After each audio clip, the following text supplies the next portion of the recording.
And again, the music ends really fast. I'm never ready when it ends. Welcome, everybody, to Friday's Lock-in Livestream, Irish Whiskey Lock-in, every Friday on Facebook and YouTube and on Twitter. Really delighted to do this again this week. Thrilled to see so many of you joining already. Thanks, everybody, for showing up again and filling your glasses with the lovely brown spirit that is Irish whiskey. So good evening to John and Ashley and Paul. Great to see you all. Let me know where you're joining from. Delighted to see so many online already, but please share with me where you are and what you're drinking. I'd love to know what's in your glass. I've got 3 bottles that I'll share with you in a second and let you know what we're going to be drinking. And many of you have already got these fine whiskies with you. So let me know where you're joining us from. So it is Friday. That's the day of the week when, despite it being 80 degrees in Southern California, I put on a turtleneck and I host the Irish Whiskey Lock-in live stream. Every week, it's a chance to get together and raise a glass to toast each other and our health, hopefully, and celebrate having got through another week and remained above ground, which is always a good thing, and a good excuse to open a few bottles of whiskey, chat about the whiskies that we love, have a little bit of a chat about Ireland and Irish whiskey, and make some connections, make some friends, and above all, remove isolation, something that is all too pervasive in the current climate when we're removed from friends and family. So who have we got here tonight? We've got MC joining us from Birmingham. We've got Ed Powers. Let me see. Sean O'Neill is joining us with the Maker Series. Johnny McNally's got Redbreast 12 in Long Beach, New York. Lorcan's got 1980s Jameson in his glass. Jeff in Indianapolis is starting with the Tully crock. Good for you, Jeff, on brand tonight. Tonight is a bit of a Tullamore night, which I'm excited for. Greg is polishing off. John's got a, let me see, a Napo 12. That's got some original Tullamore connections, which we'll talk about later. Jeff says Tully is not in Cork. That's right. There are only 2 places in Ireland, Cork and not Cork. And tonight we're going to not Cork in Tullamore. Greg is polishing off a bottle of Tully 12-year-old in Columbus. Good man. We have Tully 14-year-old ourselves here. So yes, tonight we are drinking, we're going to be sipping on 3 whiskies. 2 of those whiskies bear the name of Tullamore. So we have Tullamore D.E.W blend original, this one here. Can't tell which hand is which. And we're drinking, we'll then move on to Tullamore D.E.W single malt, which is a 14-year-old single malt, which is really interesting. And then we will finish the evening off. Some of you will know why. We're going to be drinking Jameson Distiller Safe, which is a Irish whiskey that was created by Brian Nation, now former master distiller at Midleton. We're going to talk some more about that in a little bit. I'm going to be joined in a couple of minutes by Donna Stewart from Tullamore. She is the Irish whiskey ambassador. She's here on the west coast of the United States, not too far away from where I am in San Diego currently.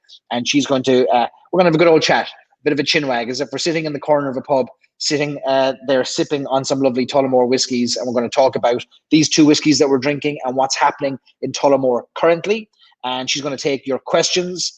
And she is excited to take the most technical of questions you can throw at her tonight. She said she's looking forward to really, really technical, difficult questions. So any questions you have about Tullamore, past, present, and future, we're going to try and tackle those this evening. Peter is joining us with Tullamore D.E.W Caribbean rum cask finish. Very good. Ed loves that I've got the turtleneck back on. What has Tommy Doyle's got a dram of Hinch peated single malt. And Alan Dwyer, president of the Irish Whiskey Society of America, joining us from Boston, starting with Tullamore D.E.W Phoenix. So all the Tullamores are coming out tonight. Dave Cummins, Dingle brand ambassador extraordinaire, has got some new make Dingle peated single malt. There's a sign of things to come. Great stuff. And Colleen says, long time no see. Yeah, Colleen, I think you were probably on my tasting, my battle of the 12-year-old single pot stills last night. So it's good to see you again joining us. And Joe Moore is going to join for a full spot range tasting tonight. Amazing, Joe. You'll be here for the whole night. So great stuff. We'll check in on you periodically to make sure that you're alive and well and kicking. And we've got, let me see, what else have we got? Paul Wade is joining us from London. He's got Slane in his glass. Great stuff. More Tullamore. Tetsuya has got Tullamore 12-year-old in his cup. beside his morning coffee. So it's morning time where he is. Great stuff. Fantastic. And then we have Norway joining us. Shamini is joining us from Norway. Irish by heart, sure, aren't we all? Doesn't matter where you're coming to us from, as long as you like a drop of Irish whiskey or like a bit of some stories from Ireland, you're very welcome here. So tonight, like I said, we'll be joined in a minute by Donna Stewart. But before we do that, normally we start with Irish whiskey news. I'm going to push that to the end so that we can spend more time with Donna, who has other engagements this evening. But I will start by reminding those of you who do like Irish whiskey and Irish whiskey history that every week I host a podcast called Stories and Sips, and I chat with interesting people, deep dive chats with interesting people in the world of Irish whiskey.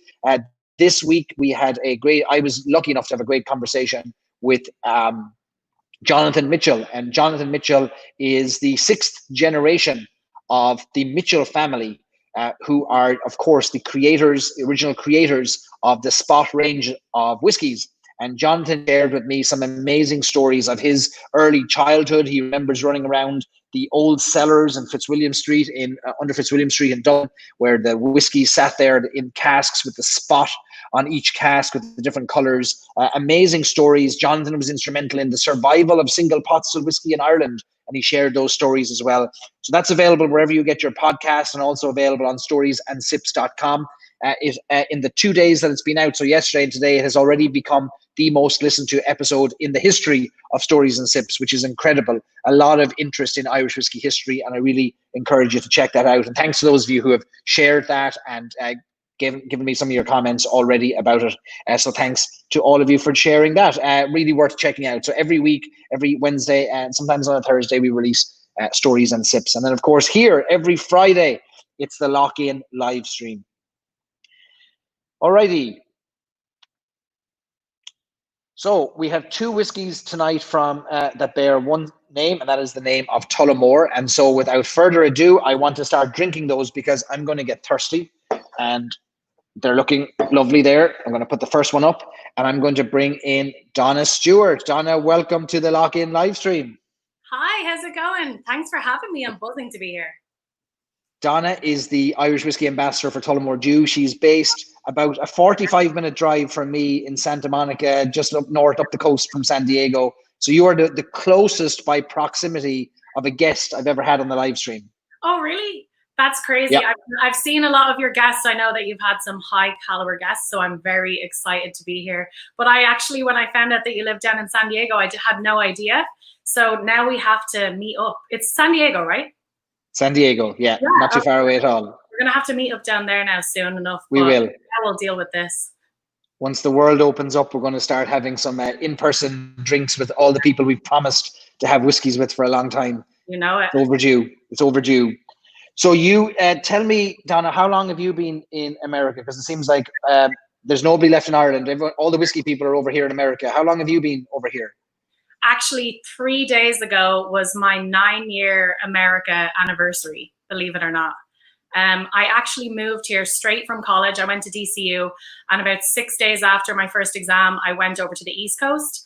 I was actually born in Boston, so lived there till I was 2. And then my parents moved back to Ireland, grew up in Swords, and went to DCU. And I always had that blue passport. So I was like, I'm definitely going to America. What I didn't anticipate was that I would come to California. I had never been here. I didn't know what was over here. But I went to the East Coast, started in New Jersey, went to New York, went to Boston, and went to Chicago. And I loved them all, but you know, they're a lot like Ireland. So I wanted something different, and I came out here for a 3-week holiday, fell in love with the place from the first palm tree I seen. So got a job within 5 days and an apartment in Santa Monica, and I've been here ever since. So my mom's still waiting for me to come back. I told her I'd be back in 6 months. Can you not find the airport? No. Right?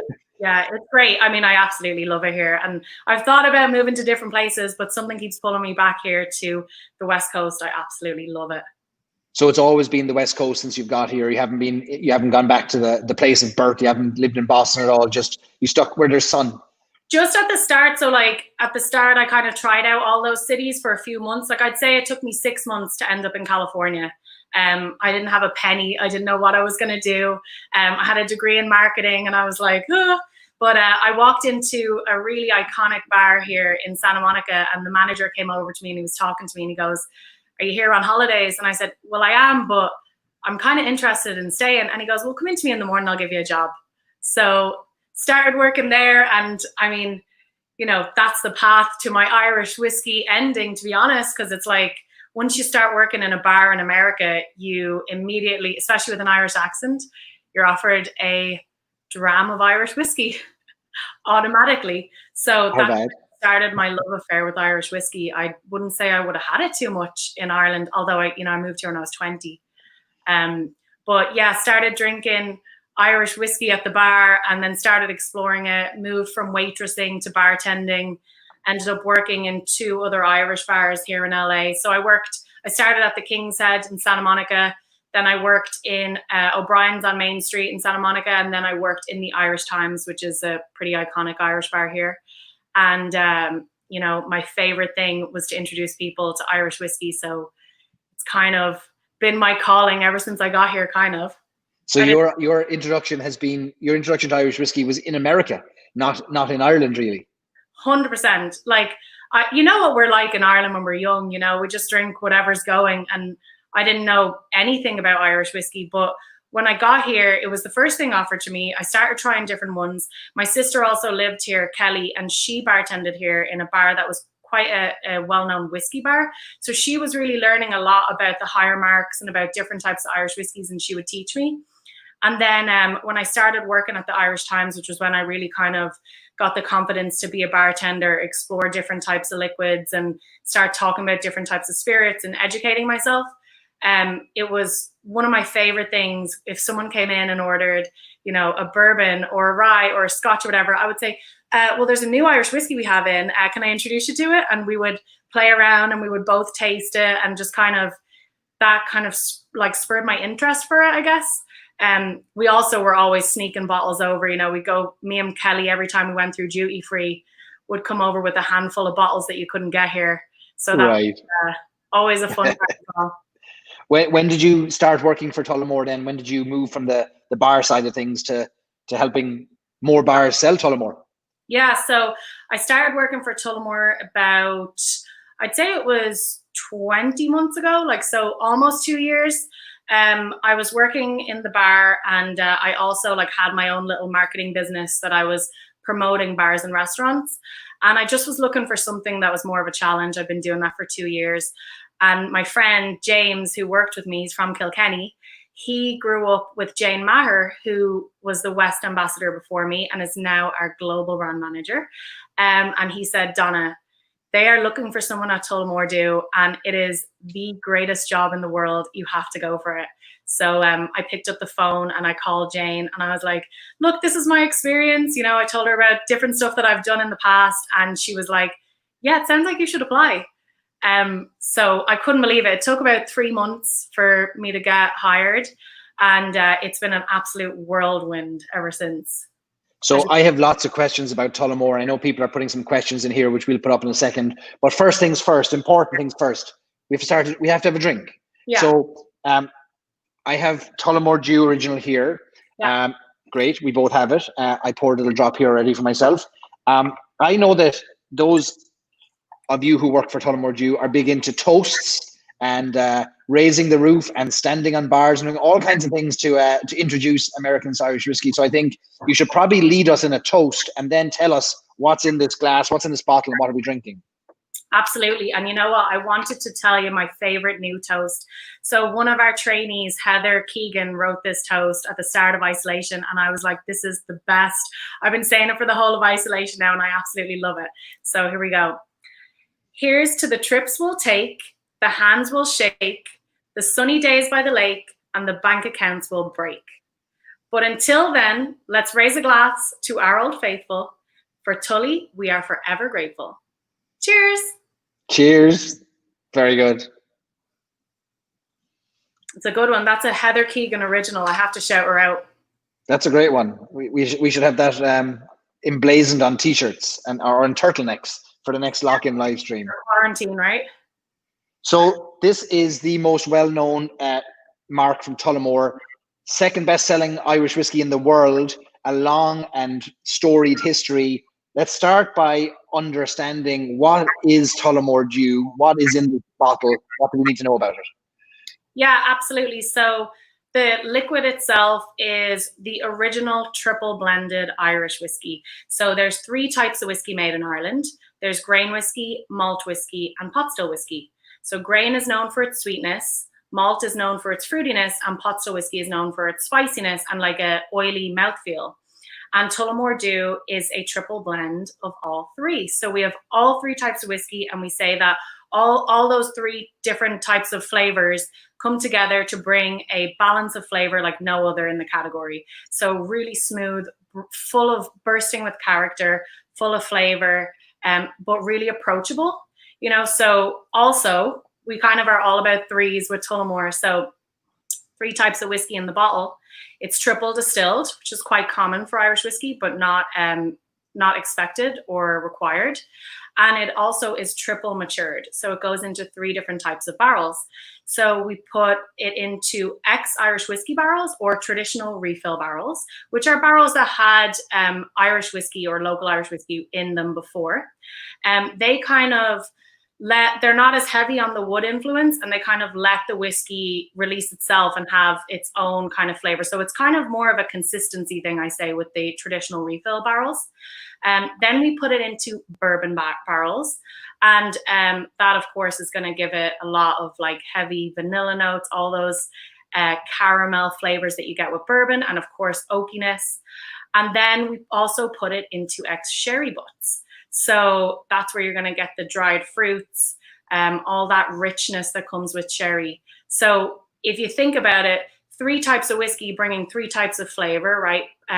Spiciness, fruitiness, and sweetness. And then 3 types of barrels bringing a bunch of different flavors. So, I mean, one thing that you have to say about Tullamore DEW is it is definitely bursting with flavor. But if you remember the 3s, you kind of know everything that we really want you to know about our original. 3 is the magic number. It is. 3 is my lucky number as well. So the story of Tullamore DEW, like many Irish whiskies, was not invented by a marketing agency last week. It goes back a long time. 1829 is on the label here. There's a rich, storied history to Tullamore. How do you tell that story, that history, that origin story of Tullamore? Yeah, so I think, you know, for a lot of people, I mean, we know where Tullamore is, but not everybody does. It's actually a little town in Ireland.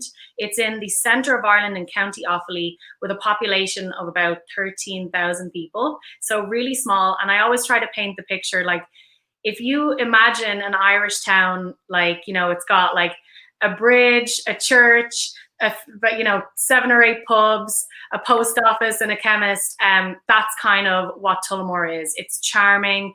It is definitely authentically Irish.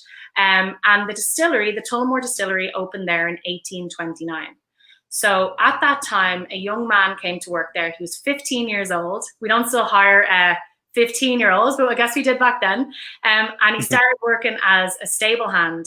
So he worked his way up from a stable hand to becoming the general manager of the distillery.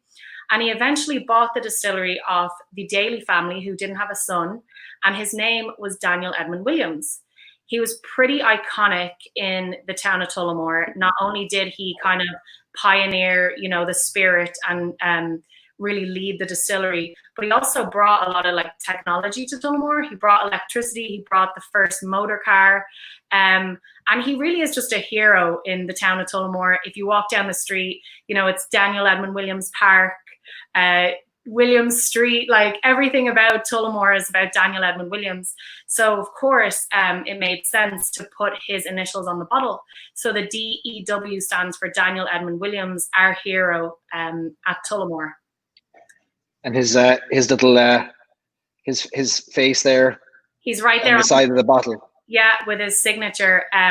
Very iconic man. And, you know, he passed the distillery on to his sons, and then his great-grandson, or his grandson, sorry, not great-grandson, Desmond, was also kind of quite iconic in the story.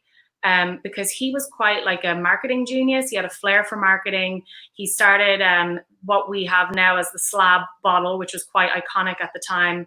And he also started working with overseas and getting Tullamore out there overseas. And he had a lot of marketing kind of like flair, and decided to kind of like get us out there. And he really became iconic in the triple blend as well, because he introduced column stills to Tullamore. So it's a long story, but like a pretty innovative and iconic family.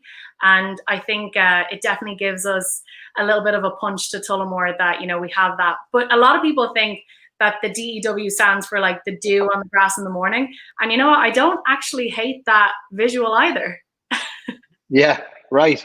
It was a long time before I realized that this was an acronym for somebody's name. And then once I heard that, I wanted to dive deeper into the history and understand, well, who is this man and what has he done and why is he immortalized on a bottle? And it's a great story.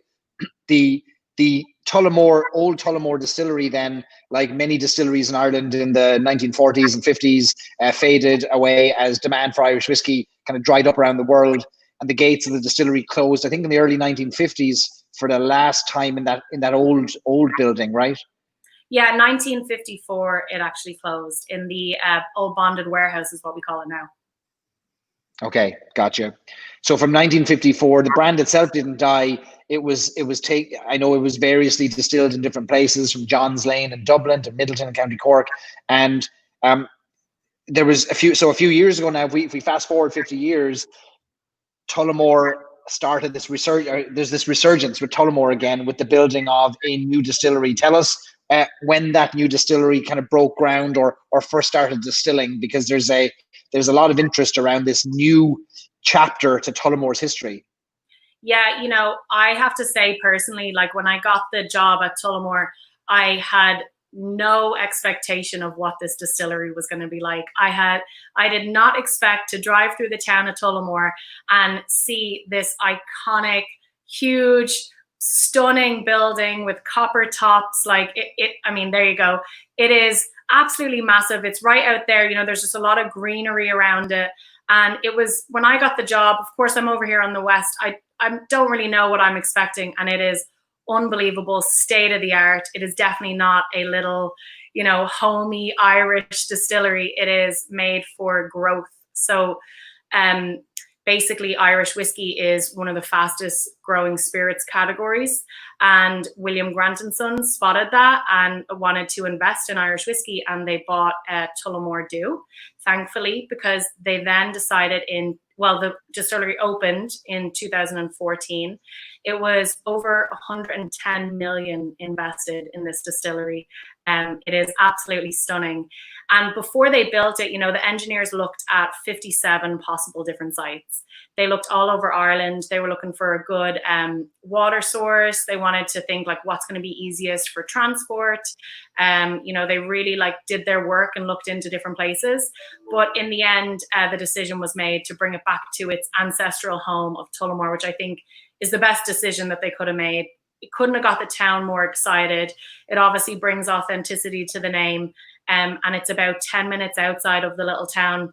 We built, you know, the distillery after it being closed for 60 years. So you can imagine how much celebration there was around that like moment. The distillery now really prides itself on a few different things. And one of them is kind of the fact that it's grain to glass. So we kind of do everything on site there. We actually distill all 3 types of whiskey. And I believe that we're the only distillery in the world to do that. So we are making pot still whiskey, we're making malt whiskey, and we're making grain whiskey on site. You can see our pot stills, they're unbelievably stunning, and they're shaped after the original pot still. So we're making everything on site. We're also bottling on site. We have warehouses on site that can store up to like 10 million liters. The interesting thing I forgot to tell you was when they chose the site, it was really challenging and quite expensive to build it in Tullamore, because it was basically built on like a bog. So there was 250,000 tons of peat that they actually had to lift and dig and move because peat is protected by a conservation order, right? Because it's a non-renewable energy source.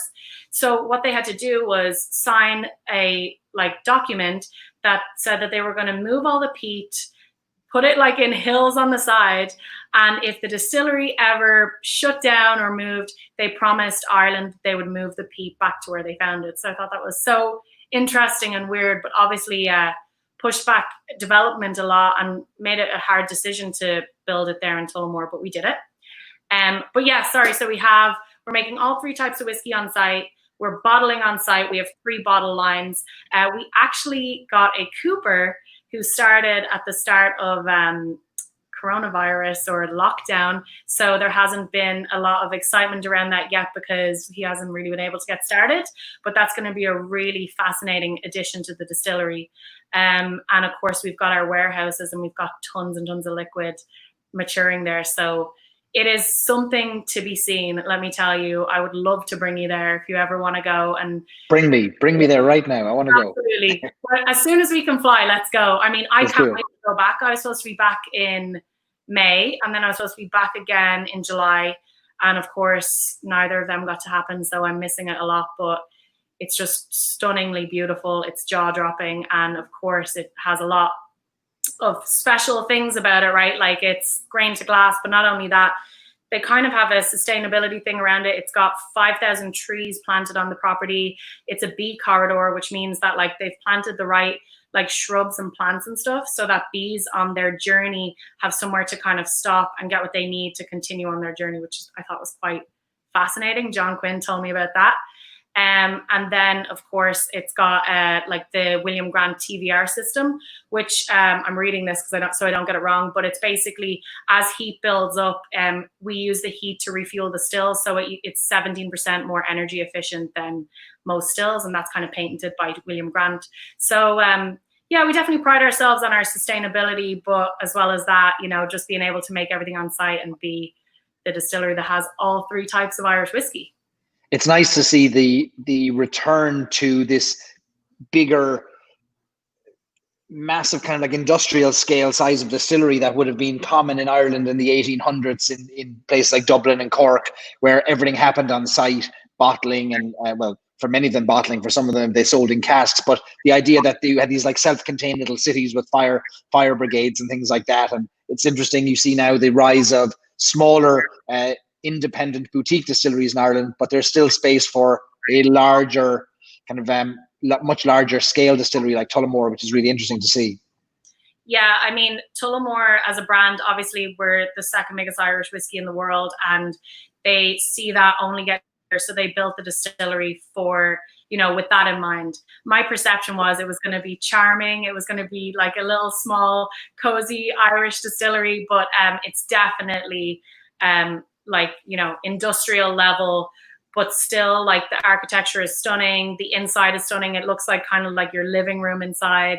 It's really traditionally Irish, but definitely, you know, big and made for scale and stuff, like you said. So I'm really proud of it. And then down the road, so our original distillery was actually built on a canal there in Tullamore, which made sense, right? Because that was how they sent whiskey to Dublin and then whiskey to the rest of the world out of Dublin. So we now, that building that's on the canal, we actually have it and we've renovated it. There you go.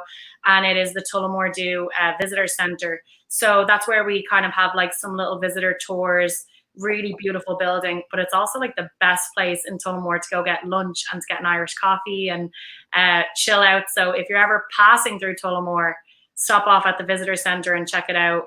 They've got a great gift shop with some unique whiskies in there too. It must be the only whiskey brand in Ireland that's got 2 brand homes in the same town. I know you've got Jameson in Midleton and Dublin, but now you've got 2 in Tullamore for such a small town, 13,000 people, 2 brand homes for Tullamore. I know, and you can imagine like how many people in Tullamore are employed by both these places as well. So there's a really big spirit for Tullamore in the town. I mean, when you go to all the pubs, Tullamore's everywhere. Like it's just so nice being there and experiencing like something that they're all so like, you know, excited and they believe in, and it's part of their history as well. So yeah, it's stunning. I love Tullamore. So there's And you're not biased in any way, of course, but it is stunning. I have to get to Tullamore to see the new distillery because I haven't seen it at all. So I'm looking forward to doing that at some point.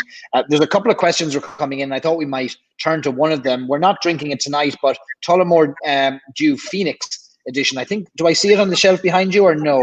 I don't think I do. Because there's a story to that that's quite interesting as well. And somebody asked if we might talk about the what significance the Phoenix has when it comes to Tullamore. Yeah, absolutely. I mean, so the number one question that I get asked, I would say like probably weekly, is where can I get Phoenix? I need to find Phoenix. When are you guys making more Phoenix? It's definitely talked about things in the brand, like kind of SKUs. So basically the story goes, Tullamore was actually the first town to be a victim of a hot air balloon disaster. So I always forget the year, so I'm going to try to say the year, but basically a hot air balloon came down on the town of Tullamore, set the town on fire. It was absolutely devastating for everybody who lived there. And what the people of Tullamore did was they got together, they rebuilt their town, they got it all back up and running, and they decided to put the Phoenix, the symbol of the Phoenix, on the flag of the town of Tullamore, symbolizing the rise from the ashes. So when the distillery was rebuilt in 2014, it was only logical, as the distillery had been rebuilt from the ashes, for us to do the Phoenix release. So it's quite a unique release from Tullamore. Probably the most known thing about it is that it's 55%, so quite a hot whiskey, really loved amongst bartenders around the world. I get asked about it all the time, but I love it too. It's got a really heavy pot still influence, which obviously is kind of what I like to lean towards as well. So very special. The weird thing about this is, right, we're not making it anymore. It's done, but it really still is out there in circulation. So I went down to, I think it was Redondo Beach, and I just popped into a liquor store, see what they have. And they had like 4 bottles of this. So I was like, swoop, you know, and then I went down to actually a liquor store down in Venice, and they had a bottle on the shelf. So as I was buying it, the guy who owns the shop was saying to me like, oh, the Phoenix, you're going for the Phoenix. And I was like, you know, we don't make this anymore. And he was like, you know, he realized in that moment that he had sold it to me at regular price, but it was a nice rare whiskey at the time. So yeah, it's definitely one of the most asked for whiskeys, but it does have a great story behind it and a great symbol to the town of Tullamore. And Tullamore D.E.W Phoenix is a blended whiskey as well. That's not a single malt, right? Exactly, yeah. Put it back on the shelf now. Won't let myself drink it. Shamini says the Phoenix is gorgeous. One of the first bottles she purchased in El Mulligan's in Dublin. I know Stuart Quayle from El Mulligan's is on here too. So hi to Stuart, hi to Shamini. Jeff in Indianapolis wants to know if you could tell us the difference between the crock, the Tullamore D.E.W crock, which is like a little ceramic jug that Tullamore D.E.W comes in. Is there a difference between that and the regular release, or is it just the packaging?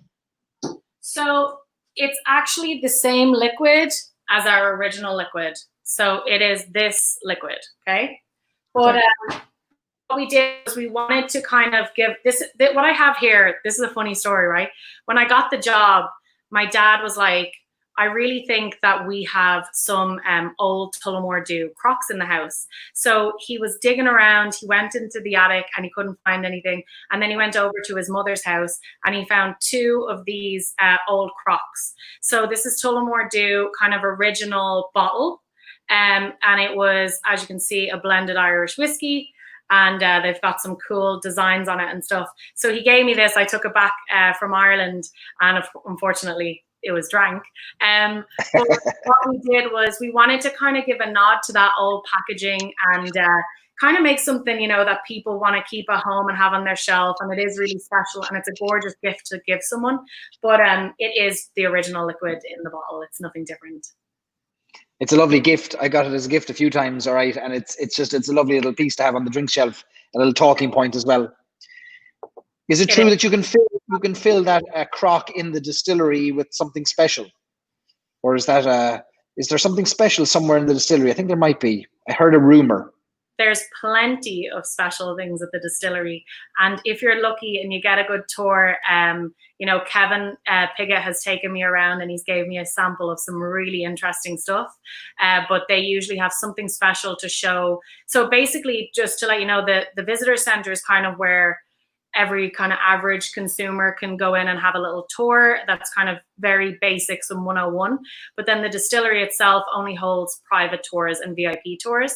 So, you know, if there was anyone who wanted a tour, they could write to me and we could try and get them in on like a VIP kind of tour, but it's not something that happens every day. So when you are lucky enough to get a tour of the distillery, they usually bring out something really special and let you taste it. But they definitely do not let you fill your crock with it. You're lucky if you just get a little sip. But there's some really fun stuff to taste there. And of course, like tons of different barrels. You know, when you walk through the warehouses, you just see different size barrels, different shape barrels, different color barrels. And like, you know that there's a lot there that they're experimenting with and they have the capacity to experiment with. So that's really a fun thing to experience and a fun thing to wonder about, like what's coming next. Nice.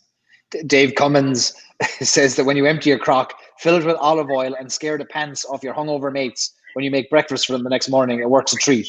I'm going to do that like 100%. We actually have a lot of bar owners. They even do it at the Dead Rabbit. They fill it with like a punch or a pre-made cocktail because it is so stunning and it's really cool, like kind of bottle that they'll fill it and like have it at the bar and pour it for you while you're sitting there and it comes out and it's a punch. And there's some other things, like some of the bars here do a kill the crock kind of game. So it's like, we don't know how much is in the crock because we can't see the liquid like going down. So they'll do a challenge and it's like whoever is the person who kills the crock gets like, you know, 4 free shots or something. So it's always like people be like, oh, I'll have 2 shots out of the crock and try to see if they can kill the crock and win some more. So it's kind of a fun thing. Like it's definitely a great addition, obviously a great gift, but it's really beautiful as well. And I like that it's shaped off the old bottle. So pretty cool. And Kevin Piggott from Tullamore D.E.W. And in the town of Tullamore has told us that they do have a Californian red wine cask finish in the crock in the visitor centre, which is great. We're rarely without contributions from all over the world here whenever there's a question. It's amazing that people are jumping in. Thanks for that, Kevin. And well, I saw Tim Hurley in here early as well. Kevin would know everything more than me. He's there. He's close to the distillery. That man is full of knowledge. I've never met someone who knows more about whiskey than him. And he is very close to the distillery, and it makes me so jealous that there's a California red wine cask finish that I haven't tried yet. So can you send it over to me, Kevin? And you here in California. So I have more questions. I have so many questions, and we can talk all day, but we'll have to do part 2 of this when we're in person. But I want to move on to the next whiskey, which is the single malt 14-year-old, and then I want to talk a little bit about. So there's some interesting casking with this one. So for those of you that have this, I recommend you pour this into your glass. I know some of you are following along with us. There was one other comment here I wanted to get to before. Let me see, before we move on to this one. Yeah, you can see with this one, obviously I like it, right? That's how you don't like it at all, no. Okay, we'll come back to those questions. All right, so we're moving on to Tullamore D.E.W, single malt, 14-year-old. So I've got my glass here. So help us understand the difference between the Tullamore D.E.W original, which is a blend, and Tullamore D.E.W single malt 14-year-old, Donna. Okay, so, you know, there's a lot of Tullamore D.E.Ws behind me, right? And we talked about the fact that it's triple blended, triple distilled, triple matured. And a lot of those whiskeys are the same, like in the sense that there are 3 types of whiskey, 3 times matured, 3 times distilled. It's like kind of our iconic message. It's what we have. But, you know, we have the capacity to make a lot of different whiskeys. We're owned by William Grant & Sons, which is like one of the best Scotch distillers in the world. But also we believe that we can do Scotch just as good as them. So we wanted to do it's Scotch type. So we want to do a single malt to kind of compete with them. So Single, obviously meaning one distillery. Malt, meaning 100% malted barley. 14 years old, meaning that the youngest liquid in the bottle is 14 years old. This is also distilled 3 times, but instead of being matured in 3 different types of barrels, there's 4 barrels used in the maturation of this whiskey. So it grows up in bourbon barrels, so spends the majority of the time in them, and then it goes into port, sherry, and Madeira casks. So I'd say it goes into the sherry cask for 6 months, it goes into the port cask for 6 months, and then it goes into the Madeira cask for 2 to 3 months. Now that's not, it's not like we are taking the liquid and putting it from the bourbon into the sherry, then taking that liquid and putting it into the port. It's actually a portion of the liquid is taken and put into the Madeira. A portion is taken and put into the sherry. A portion is taken and put into the port. And there's a few reasons for that. One being, if we took the liquid and put it through all 4 barrels and we over-aged it at the end, we could essentially destroy the liquid. Another one is it's really expensive to move a whiskey four times, like into 4 different barrels. And number 3 is it's better to combine and blend the flavors, having 4 separate flavors to work with and make what we have in this glass. So it's really, I would say, now people might think differently to me, this is my personal opinion, I think this is one of the most different liquids in the entire Tullamore range. I agree with that. It doesn't taste like a Tullamore DEW. If you're used to drinking Tullamore DEW original, this is very different. There's a beautiful sweetness to this, and the Madeira contribution I absolutely love. A lovely sweetness, and I love an aged single malt of this age is giving us a lovely kind of floral contribution as well to it. Yeah, I find this one to be very vibrant. You know, it's like lively, it's fruity, it's bursting with flavor. Like, you know, Tim has described it to me as biting into a pineapple. And when he did, I was like, that's exactly what it's like. You know, but you've got a lot of flavors coming in. You know, the sherry is bringing in fruity, nutty flavors. The Madeira is bringing in sweetness and like apricot, and port is bringing in a lot of that dried fruit, a lot of berries. So, you know, and then of course we've got bourbon in there too. And then malt by itself, you know, is going to have citrus, apple, you know, all those kind of bursting bright fruit flavors. So the other thing that I really find about this one is like, it sits on your tongue for so long. Like, I took a sip there and it's still right there. You know, it just stays there compared to some of our other ones that like they sit and they have a nice long lasting flavor. But this one I can feel in my mouth for a long time after I drink it. There's a lovely link to it. All right. It's when I first tried it, it took me a minute to think about it as a Tullamore whiskey. And then after a few sips, you start to understand the cask contribution. I love that it's aged for 14 years. Anything over 12 has already got my vote. But it's a very unusual whiskey. Rare enough to see it around. You don't see it.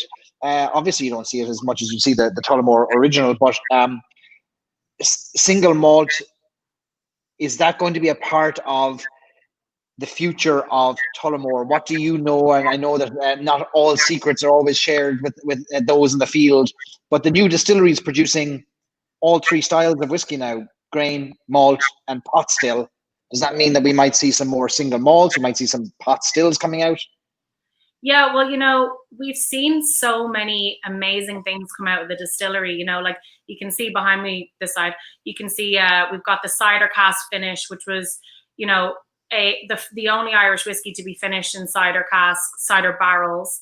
And it's just like bright and apple forward and fruity. And then we've got the Caribbean rum cask finish, which was quite a unique one to come out too, and is favored by bartenders. And I say it's like an Irish whiskey with a rum nuance. So like there's definitely a bunch of ways that the distillery can go. And like I said, they've got a lot of access to different types of barrels. So like, you know, you can play with finishes, you can play with different types of whiskey. But you know, the single malt obviously made sense, and they made it, and you know, we've won awards for some of them, like they're stunning. But I think there's definitely one thing that I personally want to see as a big fan of pot still whiskey is like fingers crossed they'll make a pot still whiskey, because if they do, I'm telling you, I'll be the champion of it. So we can do it. So I don't know, like Kev, if you're on there, like tell us, are they working on it? But they don't tell us everything that they're doing. Of course, it's all top secret, but we have the capacity to do so much. Yeah, Kevin, feel free to share in the comments there anything you'd like to share that you were keeping secret up until this moment, but you feel like it's important people know it now. So Graham did ask that question. You won't tell anyone. It's Graham asked the question, what pot still whiskies can we look forward to? So I think you answered that. There is no official release, but there is pot still whiskey being distilled. And as you said when we chatted during the week, it wouldn't be a stretch of the imagination to imagine that if you're distilling pot still whiskey, that at some point in the future you might release it. Absolutely, it's being distilled, it's being matured. Like it would make sense. I hope, but of course, they've got to look at everything, look at what makes sense for the brand, look at what tastes the best. So it's obviously everything is going to be thought through. And I mean, Kevin just told us, right? We got a California red wine finished at the distillery, so hopefully that'll be something that we might even see coming over to the US. So that would be an amazing one to try and get over. Oh, see, Tim's like, come on, Kev, tell us. So Tim Hurley there, former US brand ambassador, right, for Tullamore D.E.W, putting pressure on Kevin. So I like that there's a little bit of infighting going on here to pressure being put on. And Kevin, to his credit, has responded by saying, yes, a pot still is most certainly en route. We're just not rushing anything. So listen to that now, folks. We heard it here. There's a Tullamore D.E.W pot still coming. It won't be a huge surprise to those who've seen the pot still whiskey being distilled, but that could have ended up in a blend. We didn't know that it was coming out as a pot still, so that's exciting to hear. So imagine that in our lifetime, a Tullamore D.E.W pot still or a Tullamore pot still. I cannot wait. That is going to be definitely one of my preferences. So I love pot still whiskey, and our 12-year-old is probably like one of the highest percentages of pot still of the range. So you can really taste it. It's 55% pot still in the 12-year-old. And I know some people are drinking it who are watching. And you definitely get that spiciness come through, that like oily, rich mouthfeel. So that one is the one that I tend to go towards if I want to have like a little treat or something special. So I am definitely buzzing if we're going to come out with a pot still whiskey. Yes, I'm excited. That is exciting. That is exciting. So I have another question for you. So when I first came to the US, I don't know if you felt the same, but I was surprised to see how much Irish whiskey was consumed in shot format. In Ireland, we don't typically do shots of whiskey. We shoot all kinds of other crazy things, but we don't shoot whiskey typically. But America, of course, is a huge market for whiskey shots. And Tullamore D.E.W is a brand that has a purpose, has a role in shots as well, right? Tell us what has been your experience with seeing how Americans consume whiskey compared to how Irish have consumed it, and is the shot culture something that is a part now of the Tullamore brand? So yeah, I mean, in short, yes. So as I said, like when I came here, one of the first things I was offered at the bar was a shot of Irish whiskey, and I was quite taken aback. And I was like, I can't do that. I can't. Oh my god, But of course I did it, and you get used to it, and it's one of the probably number one choice shots is that people are going to do Irish whiskey. In Ireland, like we have a bunch of different like cool mixers and different types of shots that we go for, but Irish whiskey is the go-to shot here in America. And then of course, we're up against some big beasts. We're number 2, and I like being number 2 because that is a good challenge. But we want to compete, and Tullamore D.E.W is it's affordable, it's accessible, it's smooth but delicious. It's kind of perfect for a shot if you're a person who does Irish whiskey shots. And another way that we found like a lot of success with it is like serving it neat or as a Boilermaker. So we call that like a do and a brew. But essentially a lot of people here in America will drink a pint of beer and a shot of whiskey beside it. So we have people who come in, there's different types of consumers, of course, but we have people who come in and do 5 shots of Tullamore D.E.W. Then we'll have people who will order a Tullamore D.E.W neat or on the rocks, or we'll have someone come and order it as a beer and a shot. Tully is really versatile and it's great for cocktails. I mean, there's so many cocktails you can make with it, and it's great to kind of come up with different ones and get placements for them. Obviously, it's the choice whiskey for an Irish coffee, but at the end of the day, you know, it is fantastic drank by itself. And if people want to shoot it, we are definitely not telling them how to drink their whiskey. So we're all for it. I've had many shots. There's only one way to drink Irish whiskey, and that's whatever way you want to, isn't that it? Exactly. When we first came on tonight and we talked about San Diego briefly, I saw Tim Hurley put in the comments that we should all meet up in the Whiskey House in San Diego, which if I look just this direction now, I can see Whiskey House. Like Whiskey House is a really famous whiskey bar in San Diego, one of the biggest, I think one of the largest collections of whiskey in the world, certainly top 5 is within eyeshot. I can just see it right now. Unfortunately, it's boarded up with a lovely Take Care San Diego sign on it. But there are other great whiskey bars and bars in Southern California that you are familiar with, where they have great Irish whiskey selections and great Tullamore DEW selections. Give us a few of those beyond just those that perhaps you've worked in, but maybe there's others as well that we should check out. Yeah, absolutely. So that the whiskey bar that you just referenced, you know, Tim took me there actually for a Phoenix of all drinks. So I really thought that place was stunning. But kind of here locally, so I live in LA. And one of my favorite like new bars that's opened, I don't know if you've heard of it yet or if you've been up to it, but it's actually one of my friends who opened it. He's from Donegal. His name's Kevin, and it's called the Owl Fella.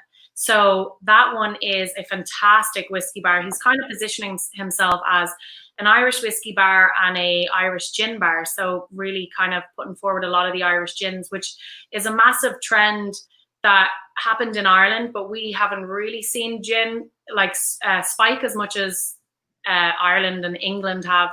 So he's kind of introducing a lot of those Irish gins, and he's got Irish whiskies. That's in Culver City, and that's one of my favorite new places. Obviously, Wally's Beverly Hills, Wally's Santa Monica is stunning selections. The Irish Times, which is the place I used to work, has one of the biggest Irish whiskey collections like locally that I've seen. What's my other favorite bars? Obviously, we've got 7 Grand. They've got a fantastic collection. Down by you, I love Race. We have a 7 Grand here as well. There's a 7 Grand here in San Diego. Yeah. I know there's one in LA. There's one here. I think there's one in Austin as well, perhaps. There's quite a few of them now. There's one in Denver. 7 Grand's kind of everywhere, and they're fantastic. I mean, they're amazing. Unbelievable. But yeah, it's great to see places with a good Irish whiskey selection. It's kind of something that I think US consumers are starting to open up to and starting to be interested by and try out. But you know, there was a lot of places, or there still is a lot of places that might only have 1 or 2 Irish whiskeys on the shelf, but you know, 20 bourbons. So it's really great to see the places that are taking in Irish whiskey and inviting people to try it. And that was what I love to do, like take the smaller brands and introduce customers to them. And I mean, once you taste a customer on Irish whiskey, like they're sold. It's a very easy sell for me. Like as a bartender, like I would just convert people just like that. And once they taste it, they're kind of like love it for life. It might not be their number one forever, but they'll definitely have it again, you know. So Irish whiskey is so approachable, and I think that that's kind of a real tool for us to kind of get it out there and get people tasting it. We'll have to check out some of those down there. Tell us like what So I just moved to San Diego about 4 weeks before the whole shutdown happened. So I went to 7 Grand in North Park in San Diego. I went to one. They do every week. They do a whiskey tasting. They bring in different brand ambassadors. I went to one, which was for Bob Dylan's whiskey, Heaven's Door, and I went to one there. And then a week later, it was shut down. So I've had two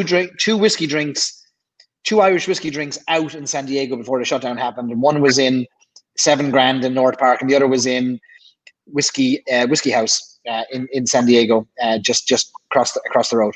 So you haven't been to Raised by Wolves yet, have you? No, I've walked past it. So Raised by Wolves, I wish I had pictures here that I could show, is it wins awards for maybe the top cocktail bar in the world, one of the top cocktail bars in the world. It's in a shopping center in Southern California, next to Zara's and Restoration Hardwares. It's like a really, really nice outdoor mall. Definitely not a place that you would like think that there's going to be a whiskey bar, but like basically the experience is when you walk in, it's a whiskey shop. And it's got like really rare, really interesting whiskeys to kind of browse around. People go there and they buy whiskey and they don't know that there's anything else there. Right. There's like a section with a fireplace and 2 chairs. And they say, like, you know, come sit down. You sit down on the 2 chairs and the wall rotates. And you're in one of the most stunning bars that you would never in your wildest dreams imagine is in a mall. And it's got, like, you know, it's a circular bar. It's got the most stunning chandelier. The decor is unbelievable. And they do a lot of like tapped cocktails. And one thing I love about the place is that, like, it's not ridiculously expensive. You know, it's like you can go there and have a drink for, you know, $10, $12, and then you can go back to your shopping, which is crazy. And they're such a cool bar. It's my favorite experience to take people when I go to San Diego. But also, one of their most popular drinks is their Island Old Fashioned, which is kind of a old fashioned that's like infused with banana and bright, like kind of island notes. And they actually use Tullamore D.E.W for that old fashioned. Oh. So it's one of a really popular Tullamore D.E.W bar in San Diego, and that drink is one of my favorite Tully old fashions. Okay, so that's where we'll go when we can socially distance ourselves and still enjoy ourselves. We'll go there. We'll be there for. When I'll take 2 hours and I'll be there. Perfect. Product research is what we'll do. Tim says the Field in San Diego, favorite Irish pub in California. You know what, Tim? It's right there. I can see it. So this way is the Whiskey House, and that way is the Field on Fifth Avenue, and. We got 2 pints of Guinness from the Field there 2 weeks ago. I went up on the roof of our building and sat there drinking these 2 lovely takeaway pints of Guinness, and it brought us back to Ireland. I tell you what, fine place. I really love the Field. I know it's one of Tim's favorite Irish bars on the West Coast. It's like, because I think when you walk in, there's a lot of Irish bars here that are trying to be Irish, you know, and they still kind of reveal themselves as American Irish. But the Field to me feels like home. You know, you walk in and you're like, oh yeah, this is like a proper little Irish pub. A lot of Irish employees. I know the GM is Irish, and they have a great Tully Irish coffee, of course. And it's just like a cool little place to hang out. We've had many sessions there, probably more than I can count on 2 hands. But that's a place that you have to go check out. And whopper pint of Guinness. Great pint of Guinness there. Great pint of Guinness. So I know we are almost out of time with Donna, who has been very gracious with her time tonight. Another question, but I think she's already answered this. Greg asked, where in not Cork does Donna hail from? And you missed her mentioning that she was born in Boston, of all places. Yeah, I was. And by the way, I can give a few more minutes, Barry, so don't worry about it. I was born in Boston. My mom and dad moved there for like about 8 years, and they had me and my sister there. And we moved back to Ireland when I was 2. And my mom's from Baldoyle, my dad's from Donamead, and they built a house in Swords. So I actually grew up in Swords in County Dublin, so right where the airport is in Ireland. And that makes it very convenient to go home. Whenever I go home, if I'm going straight to the distillery, I stop off at the house for an Irish fry, but made by Mammy, before I head down to Tully. But yeah, so I grew up in Swords, went to DCU, and then came over to America in 2011. Nice. There is an epic San Diego bar crawl in the making, and once we can do that safely, I think we should have a Tullamore D.E.W sponsored bar crawl that Donna will lead us on. We'll twist her arm. It doesn't look like she's much interested in it, but we'll twist her arm anyway. I have to twist my arm. Like, there's no way I'm going down to San Diego and drinking all night in all my favorite bars. No, I love it. I absolutely love San Diego. I actually feel like, you know, that might be able to happen sooner rather than later, because it's drivable and we're starting to see some places open, you know, so obviously patiently wait until it's safe, but I think that is definitely doable. Stay tuned, folks. We'll put something in the Irish Whiskey Fans of America Facebook group if it's going to happen. It'll be great to get a get-together of Irish whiskey fans in San Diego. There was one more question. Oh, yes, there's a technical question that came in earlier. I don't know if we can answer it. I don't know if we have that information, whether you or Kevin or somebody from Tullamore can or will answer it. But the question came in about when we will see whiskey from the new Tullamore distillery start to find its way into bottles, whether that is blended with other whiskies from other distilleries? Do we know when that first whiskey will hit bottles, or if it already has hit bottles?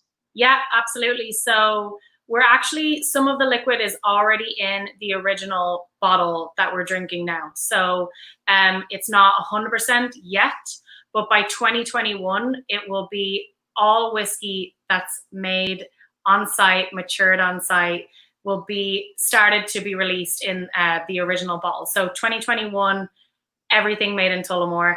Right now, a portion of it, so like the grain, or the pot still, sorry, is in the bottle, or like some of the bottles, you know, you can't say like what's exactly in everything because you don't know how long bottles have been around for. But 2021, it is grain to glass, Tullamore D.E.W original. Obviously, we're going to have to wait longer for like the age statements, but very, very exciting that that's something that we're seeing literally around the corner.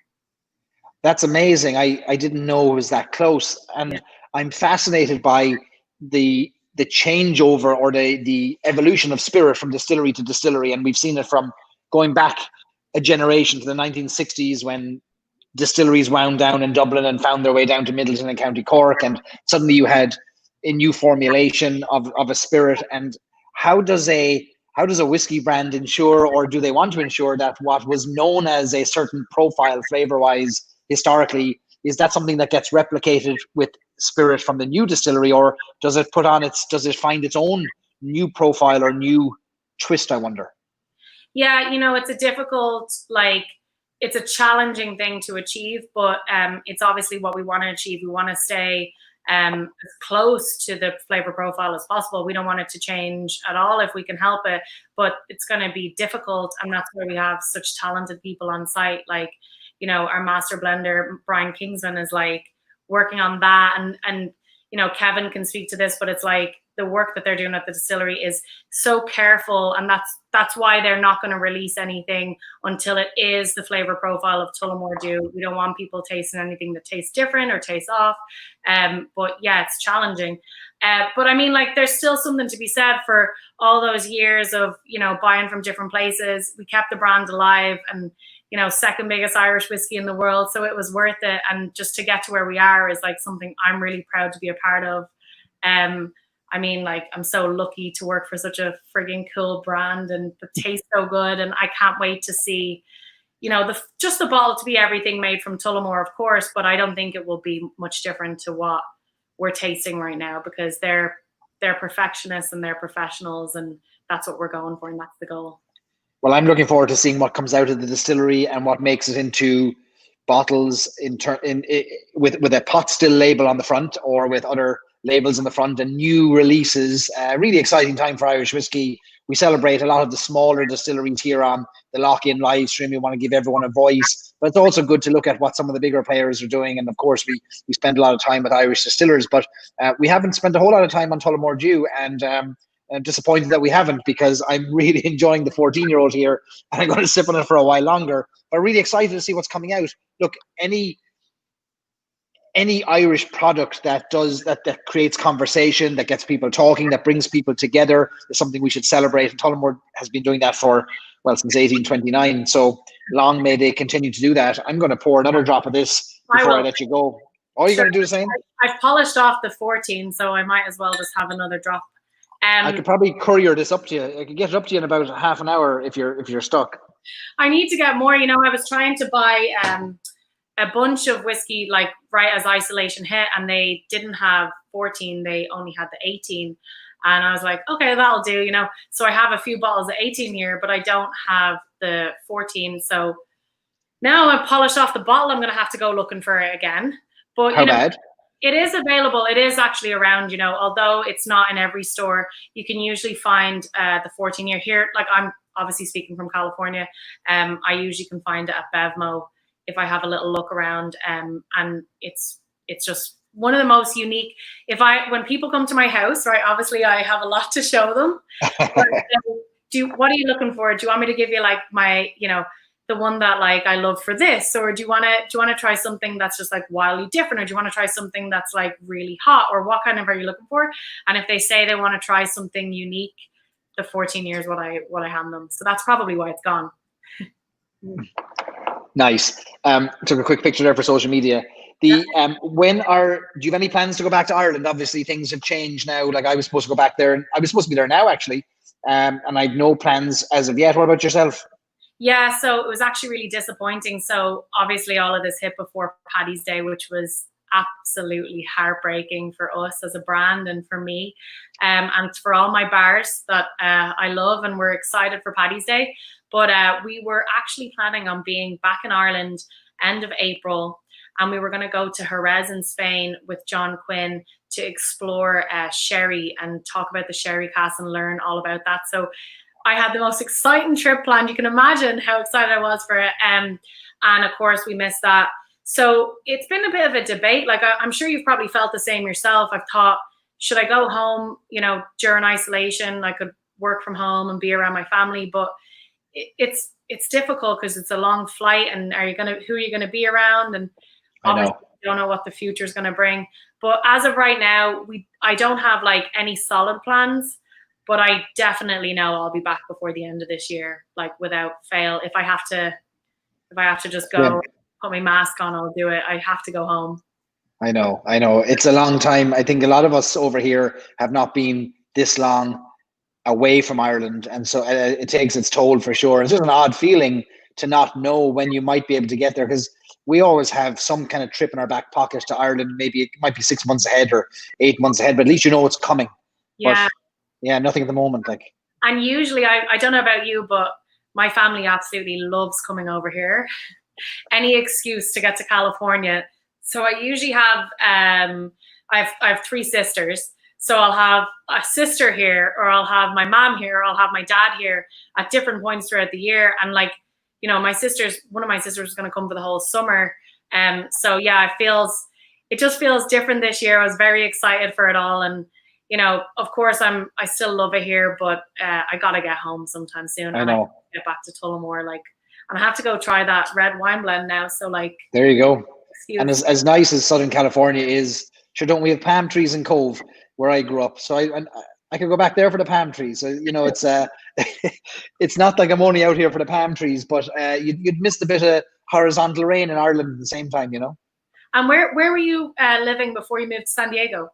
I was in Ohio, so I'm back and forth between Ohio and California. My wife's from Ohio, and in Columbus, Ohio, and I've been there. So I've been in the US now since 2006. Yeah, so 14 years, and Ohio has been home for most of that.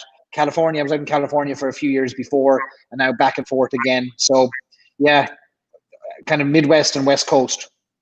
I would ask you what you're thinking of California so far, but I can't really ask you because you've been stuck in. So I mean, I lived here for 2 years before. I lived up in Carlsbad, not far, between San Diego and Santa Monica, really.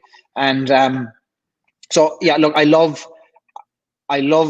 the ocean. I need to be near water. I grew up in Cove. I spent years working on ships at sea, and I love the water. For my soul, I need water. I've got that here. Every morning we can go for a walk on the beach. It's lovely. The heat now, the Irish people don't take the heat very well. We don't tan very well. We go from purple to white, it's not a great tanning that we can do at all. It's been a bleeding heat wave as well the past 3 days. I'm sitting here. I know. It usually, so I live on the west side, and usually there's a lovely ocean breeze here, and we don't have AC on this side. As you go east into LA, it gets really, really hot, and that's where you want to have a pool and stuff like that. But on the west side, it's usually always kind of 75, and I'm kind of used to that. So it was 90 the past 2 days, and I don't know about you, but I was not able to handle it. I've been dying. But I'm the same as you, living by the beach. I get kind of slagged a lot in LA when I tell bartenders and I tell friends that I live on the west side. They're like, oh, what are you doing on the west side? It's supposed to be so much cooler over in Echo Park and Studio City and downtown LA and West Hollywood. But I mean, I'm Irish and I moved here for the sunshine. You want the beach? Yeah. Yeah. You need the beach. You'd be slaughtered in Ireland if you told them you lived in California, but you lived miles and miles away from the beach. They'd wonder what you're doing at all.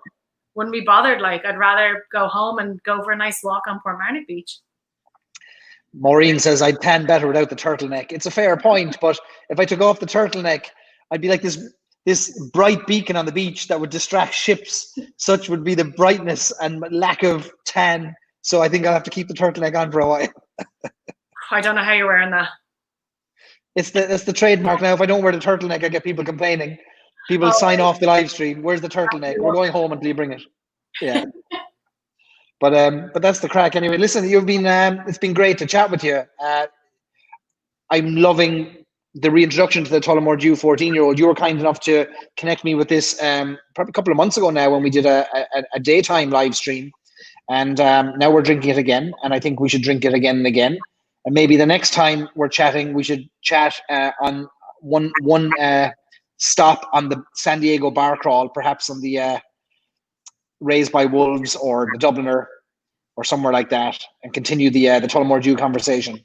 I am so down. I cannot wait to get back out to bars. Can't wait to get back down to San Diego. I was planning on being there like right after Paddy's Day, so definitely missing it down there. But more than happy to go have a few Tullys with you all over San Diego. And by then you'll be showing me places. I will. We'll try out some different Tullys. But yeah, absolutely. Like, this has been so much fun. I'm so glad that you asked me to come on. I know that this is definitely not an everyday opportunity, so I'm really appreciate it. And this has been whopper. And I'm excited that you're my new neighbor. New neighbors, that's it. Grand and close. Good to know where the Irish family is locally. There's a lad on here who you might be familiar with. His name is Martin Kennedy, former Tullamore D.E.W ambassador, who's now got his own whiskey business. He said, I can't let you go without you doing a dirty toast for us. So you introduced us to whiskey with a very nice, polite toast. We're all adults here. I think we could take a good, less than kind or less than polite toast. All right. Well, I'm not as filthy as some of my predecessors. Not going to name names. But I do have a good one for you. All right. So here we go. If Tully was the ocean and I was a duck, I'd swim my way down and I would drink my way up. But Tully ain't the ocean and I'm not a duck. So raise up your glasses. Let's drink the fuck up. Cheers. Cheers. That's what I say when we're doing shots in the bar. Everybody hype. When we do our San Diego bar crawl, we'll live stream it and we'll let people who can't make it come along with us virtually. So I'm looking forward to that. Everybody's welcome for sure. Donna, you're a legend. Thanks a million for joining us. This is brilliant. Loved it. I appreciate the time, and thanks everybody for tuning in. And I look forward to chatting to you again and seeing you for a drink. Cheers, Donna. Thanks a million. Talk to you soon. All the best. Cheers. Amazing. You can't beat a good toast like that. Donna did us proud. This is Donna Stewart, Irish Whiskey Ambassador with the Tullamore brand, Tullamore D.E.W and the Tullamore Distillery. Great to get a couple of toasts in from those who spend their days toasting and raising a glass to Irish whiskey and to health all around. And it's great to find people like Donna who are nearby and who we'll be able to meet up with for a few drinks once the bars open up again and once social distancing allows us to do it healthily. So that is Donna Stewart, Irish Whiskey Ambassador with Tullamore D.E.W. Really appreciative of her joining. This is an absolutely beautiful drop of whiskey. Tullamore D.E.W, single malt, 14-year-old. You probably all have whiskeys that you've tried at some time or another that your first sip you thought, oh, it's okay, it's not bad. And that was what Tullamore D.E.W was for me when I first tried it. And it wasn't the whiskey. It's always us. It's always me or you. It's when we drink it or what we're feeling that day, whether we slept well, we didn't sleep well, what we ate beforehand, whether we're stressed or we're not stressed, whether we are happy or sad. The whiskey I always find tastes differently. And when I first tried Tullamore D.E.W 14-year-old, it didn't knock my socks off, but now I've come back to it and I've tasted it in a different environment, in a different situation, and I love it. It's a beautiful floral. I think the word pineapple is a great description for this single malt, and it's a fantastic flavor profile. So I'm delighted that we got the chance to talk to Donna about it and that I got the excuse to open it up. So thanks to all of you for joining along with Donna. We're not finished yet. We're going to keep chatting, keep talking. Unfortunately, you're only stuck with me now, though. I have no more guests tonight. Instead, we're going to have a little bit of a chat answer questions about whiskey, do some whiskey news, and talk about the next whiskey in a little bit. So let me scroll through the comments. Everyone loving the toast from Donna as she departed. It was amazing. Joe says another great whiskey conversation. He's working his way through the spot range of whiskies, staying on track and going for the green spot. Chateau Leoville Barton, fantastic. Really great wine influence on the green spot Chateau Leoville Barton. And a great time to remind you all that I spoke with Jonathan Mitchell, the sixth generation of the Mitchell family, to lead Mitchell and Son, the wine merchants and spirit merchants who are responsible for the spot range of whiskies. Jonathan and I had a great conversation this week. We chatted on the Stories and Sips podcast, and we put it up on the screen here for you. If you haven't checked it out, I encourage you to do so. Just go to storiesandsIps.com, or wherever you get your podcasts, you'll find our chat. Jonathan has been at the forefront, kind of the coalface of whiskey production in Ireland for more years than he cares to mention, and we won't mention his age because he wouldn't like us to, and we don't want to share anybody's age. But he put it this way: he has been at the forefront of pot still Irish whiskey production and selling and overseeing for more than half a century, and he has tremendous insight and stories and tales that he shared with us, including what it took to ensure that single pot still whiskey didn't disappear in the 1970s, when all of the single pot still production that existed in Ireland at the time, which was in Dublin through Jameson and Powers, moved to Midleton and County Cork, where they reformulated their whiskies to be blended whiskies, and they made their pot still whiskey as purely to be blended. And Jonathan and his family and the Mitchell & Son company lobbied hard to ensure that green spot Irish whiskey would continue into the 1980s and 90s. And there was a time when it was the only single pot still whiskey on the market before Redbreast was brought back again. So tremendous stories, including his discovery of an old bottle of Yellow Spot and how that brought back Yellow Spot to the market, the story of Red Spot. But just to be able to speak to somebody who remembers running around the cellars that had these old casks that had the spots of color on them, the green spot, the yellow spot, the red spot, to differentiate them for age. Really privileged that we can have those conversations and learn from Jonathan. And to me, Irish whiskey always tastes better when I know the stories behind it. And there was no shortage of stories for that conversation with Jonathan this week. Paul says, let me see, Barton has a dog named Whiskey. I keep clicking on the wrong. The comments come in so fast that as soon as I click on one, there's 10 more beneath it. Let me see, Linda McGrath. Thanks, Linda. Linda's in Cork Airport. She says the Tullamore D.E.W sells really well in Cork Airport, and also she sells the spot ranges of whiskies and thinks that Barton is the most amazing whiskey. Paul has been trying to get hold of the entire range of Tullamore. 10-year-old and 15-year-old still to get. Yeah, there's quite a few going back over the years that were short runs that are out there too. Now there was another interesting, let me see, comment here. Donna's still in there in the comments. Thanks, Donna. Thanks for joining in. Cheers to you, Donna. We'll have more chats with Donna. She was great, and we'll have to do more. We'll do in-person live streams at some point when we can. It won't be too far away. So let me see. Peter asks, Redbreast 28-year-old, who got one? Redbreast Dream Cask. Of course, those who were lucky enough got hold of a Redbreast Dream Cask, and I unfortunately wasn't lucky. I didn't get hold of one, but I know many people did. I wasn't lucky in the ballot, so I might find one at some point in the future, but unfortunately I'll have to pay way more than retail price for it if I do get hold of it. Steve asks the same thing. Some people are quite bitter about not getting hold of a Dream Cask 28-year-old. Yeah, look, they're floating around out there on the secondary market already. Many people got them. They're flipping them and selling them already. And look, there's always going to be a few of those people. When I get hold of a Dream Cask, I will get hold of one at some point. It'll be for drinking.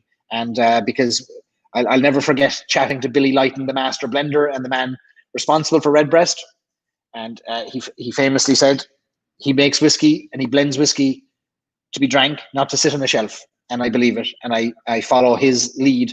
And I think you couldn't go far wrong by drinking whiskey that's distilled for our enjoyment. But of course, ridiculous prices for these whiskies today. I mean, look, If you told me a year ago, 5 years ago, 10 years ago that I'd spend even more than $100 on a bottle of whiskey, I'd have laughed you out of the room. And now, you know, these bottles are released at 400 or 500 euros and more.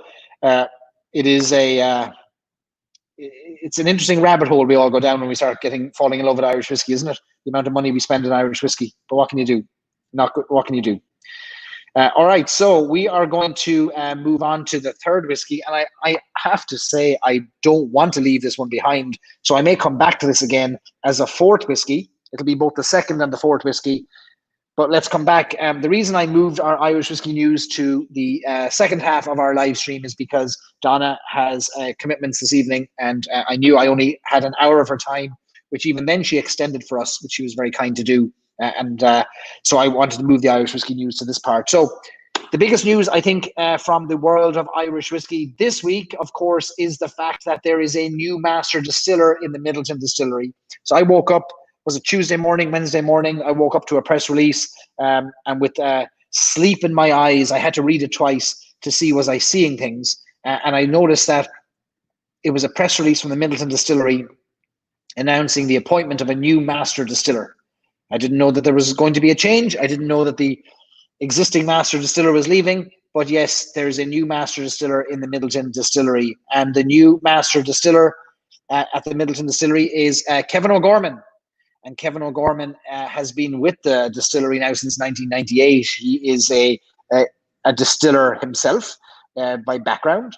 And he has spent the last number of years as a master in the distillery, not the master distiller, but the master of maturation. And his job has been to oversee the cask sourcing, the wood program, and ensure that working together with the coopers and the blenders and the distillers, that the wood program for Midleton is second to none. And I think you'd agree with me, it's been an unbelievable success. The wood programs of olden distilleries are vastly different to what they are today. And Midleton is consistently held up as being one of the best in the world for their wood programs. And that's why we get so many different so many different profiles of whiskey from the same distillery. It's because of the fantastic wood program that Kevin has in large part been responsible for. So Kevin is now the new master distiller at the Midleton distillery. I believe he takes over with immediate effect. It is a massive change, and he takes over from Brian Nation. So Brian Nation, the former master distiller, has been the master distiller now since, is it 2016, I believe, or 2015, maybe 2014. 7 or 8 years he's been the master distiller. And Brian is leaving the Midleton distillery, which is a shock move.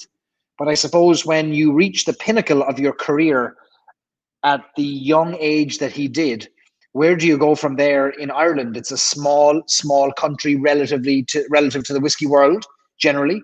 And Brian is not just leaving the Midleton distillery, Brian is leaving Ireland. And Brian is moving to the United States. So I wonder if we've got any of you here from Minneapolis, because Brian is going to be part of a new startup distillery called O'Shaughnessy Distillery in Minneapolis. And he's going to be helping them create, in their words, world-class spirits in the Irish style. We don't know what that means. We'll soon find out, no doubt. But Brian and his family are taking the trip across the Atlantic and are going to position themselves in Minneapolis. So really interesting to see what happens there. We'll watch with excitement. I know during the week, some of you who are from Minneapolis shared your excitement of being in such proximity to the man who's been making Midleton very rare for a few years now and put his signature on so many bottles. But yes, as Wayne says, congratulations to Kevin O'Gorman. There's going to be some amazing releases, I'm sure, coming out of Midleton. And it'll be interesting to see what happens there. It means that there's going to be a new signature, of course, on the bottles of Midleton Very Rare, which since 1984 have had the distiller signature, starting with Barry Crockett.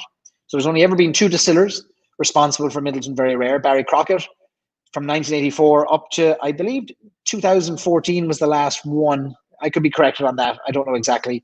And then Brian Nation from around 2015 or 2016 up until the present day, which means that there's going to be a Midleton Very Rare release this year in November that it's still to be determined whether that has Kevin O'Gorman's name on it or whether it has Brian Nation's name on it.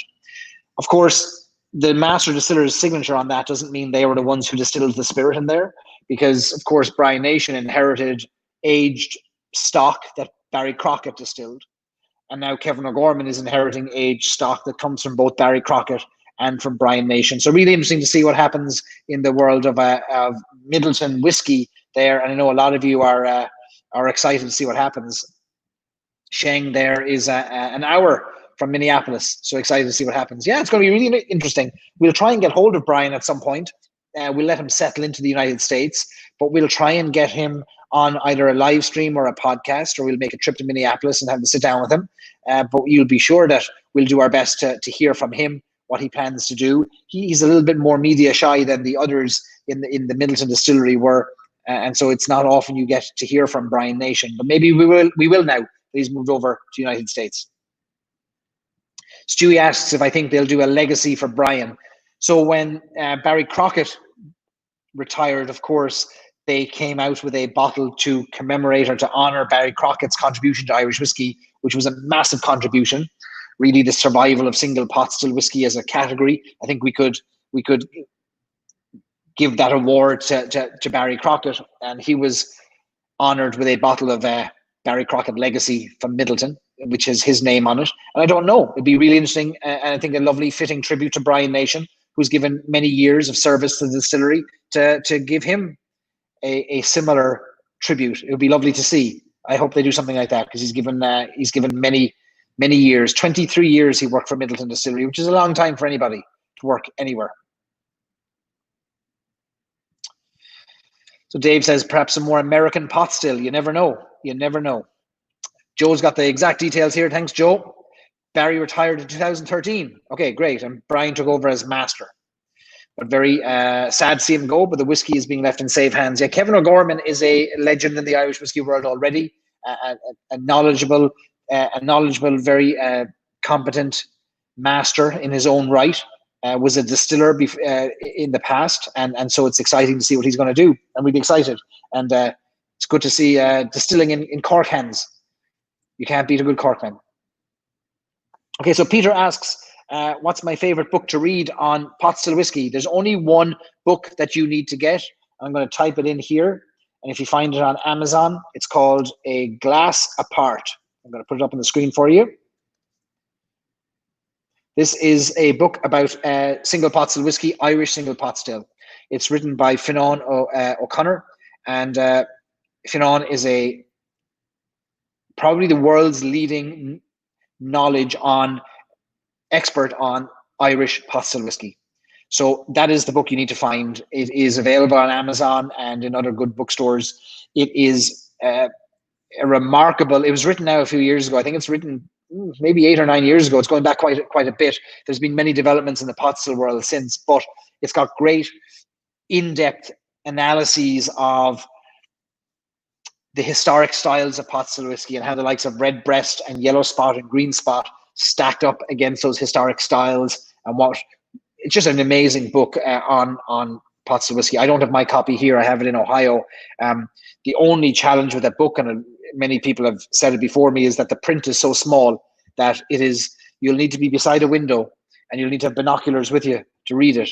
Such is the reprint that they did on this book. The second reprint is really, really small, but it's a fantastic book. I wish they came out with it in Kindle format, or even an ebook that we could read online. It might make it even easier. Yeah, Jeff says include a magnifying glass with your purchase. So that is my favorite book on pot still whiskey. All right, so we're supposed to be moving on to the next whiskey, aren't we? I almost forgot about it. What else is happening in the world of Irish whiskey? Very disorganized I am tonight. Last week I was disorganized because I just had 4 wisdom teeth removed and I could barely talk. I was medicated up, and I had a dentist that was on the live stream in the comments last week that was messaging me furiously saying, stop mixing alcohol with that medication you're on. It won't end well. So I had to stop drinking whiskey, and so I took a week off, took his advice, but now we're back. We're back and fighting fit. So the third whiskey we're cracking open tonight is Jameson Distiller Safe, and of course we're cracking this open in honor of Brian Nation as a hat tip and a nod to Brian Nation's contribution to Irish whiskey. For those of you who are just joining us, this is the Irish Whiskey Lock-in Livestream, and we do this every Friday. We sit back with a glass of whiskey in our hands. We talk to interesting people in the Irish whiskey world. We talk to each other, or we talk to ourselves, but we talk and we sip on Irish whiskey and we tell stories. And sure, isn't that what a good Friday night is all about?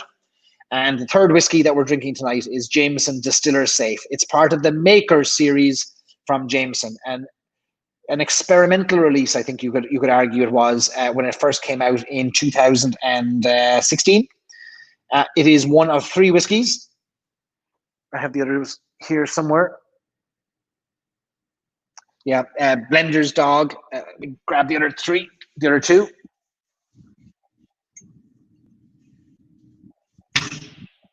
Okay, so there's three whiskies in the Maker series: Blender's Dog, Cooper's Crows, and Distiller's Safe.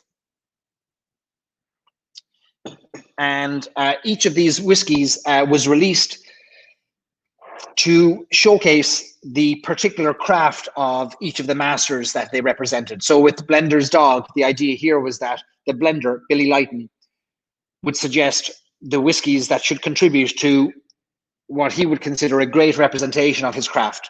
So what whiskies needed to be blended together, from what ages and what barrels that they were part of before, to create a showcase for the art of blending. And that's what this is, Blender's Dog. With the Cooper's Crows, this was a whiskey devised really by Ger Buckley, the master cooper at Midleton, to showcase the wood contribution that goes into whiskey. And of course, the contribution that wood makes to whiskey. And Ger, the master cooper, the fifth generation master cooper to work, or fifth generation cooper to work for Midleton Distillery, or work for distilleries in Cork. This was designed to represent the best of wood contribution and showcase the different styles of wood. And then finally, the Distiller's Safe, which is the youngest component whiskies in the set and the lightest in color, as you'll notice. Here's the Blender's Dog, is much darker, because this is designed to showcase the work of the distiller. And the work of the distiller stops, really, doesn't it, when the whiskey leaves the still. And so when it leaves the still, it's clear. So this is less focus on the wood components and less focus on the blending as it is on the distillate. So what we have here is a blend. All three of these are blended whiskies, and they are blends of pot still and grain. So pot still whiskey, of course, being a mixture of malted and unmalted barley, and then grain being maize or corn, as you might know it.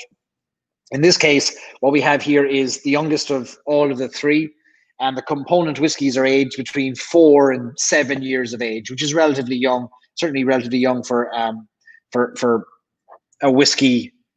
Well, look, I guess the Jameson name. Yeah, I mean, Jameson whiskies are similar age, aren't they? 4 to 6 years old for a Jameson, but this is 4 to 7 years old, and that is the Jameson Distiller Safe. It's let me get a glass to pour this one into.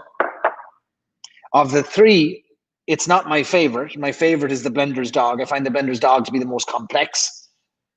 But this one is really interesting because it does, of course, showcase more of the distillate and the distillation. So let me sip on this one.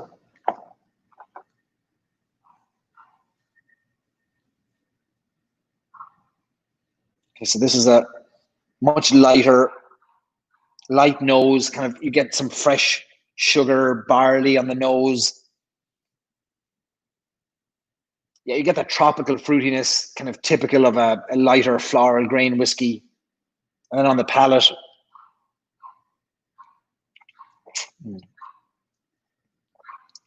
still very light,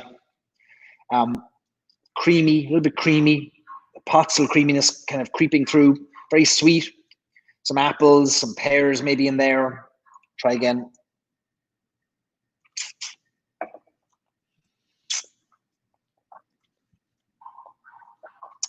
Yeah, it's there's a spice to it that comes through later in the palate and the finish, but then it's a kind of it's a short finish, a little bit sweet, not a dry finish, but it's a little sweet finish, which is coming perhaps from the grain whiskey there. A light floral whiskey used as part of the three, I think, to demonstrate what these three makers or these three masters contribute to the whiskey process. So it's this series has had mixed reviews. It's an expensive series. There's no doubt about it. You'll pay $80 for a bottle of this, which to many is maybe too expensive for what you're receiving. But what I love about this series is that it is a reflection and a study, perhaps, on the 3 individual roles within the distillery.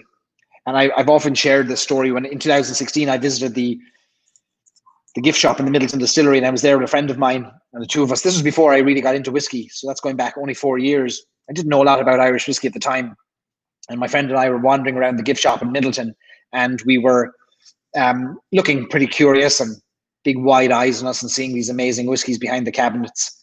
And then a man came over to us and kind of leaned in between the two of us, and he said, "Would you like to try some whiskey?" And we said we would. And he brought us over to a corner of the gift shop, and he pushed a little wall, and a door opened, and there's a little cabinet there, and in that cabinet was many bottles of open whiskey. And the 3 that he wanted us to try were the Maker series, because they'd just been released. So we got to try all 3 of these in the gift shop in Midleton. And he said, "These only came out a few months ago," he said. And he said, "I want to tell you a little story."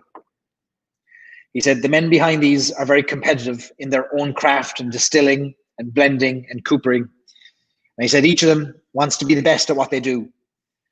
And he said, "When we first released these in the gift shop," he said, "no sooner would the doors be open in the morning," he said, he could hear the footsteps. He could hear the 3 sets of footsteps running towards the gift shop. And he said it was Brian Nation, the master distiller, Ger Buckley, the master cooper, and Billy Lighton, the master blender. And they all wanted to find out whose whiskey had sold the most the day before, so that they could have it as a badge of honor. And whether that's just an good old story to tell the tourists visiting, or to tell those visiting the gift shop, I don't know. But I thought it was a lovely visual kind of depiction of the competition that exists, but also a bit of Irish storytelling at the same time. But I've heard Ger Buckley, the master cooper, tell the story that his sells more than anybody else. But the only reason it does is because he's buying all the whiskey for his friends and his family. And that's why he said he doesn't get much of a discount, but he buys it all so that his friends and family get to see his name on a bottle of whiskey, which is nice. Linda says that they should leave them in the barrels for a little bit longer. Yep, perhaps. And it's interesting experimentation. These 3, if they're not the ones I'll turn to on a daily basis, but if I'm trying to explain the difference between distillation and blending and bonding and coopering, and I want to showcase those individual areas, then it's a nice little way to do that with a sup of Irish whiskey. Stewie asks if I've no tour glass.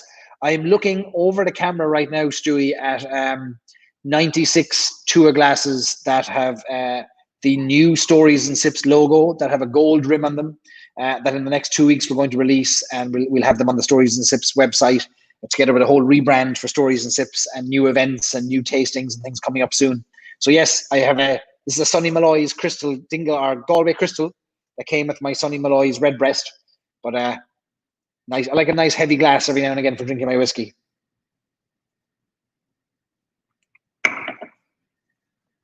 All right, so let me see, what questions have you got?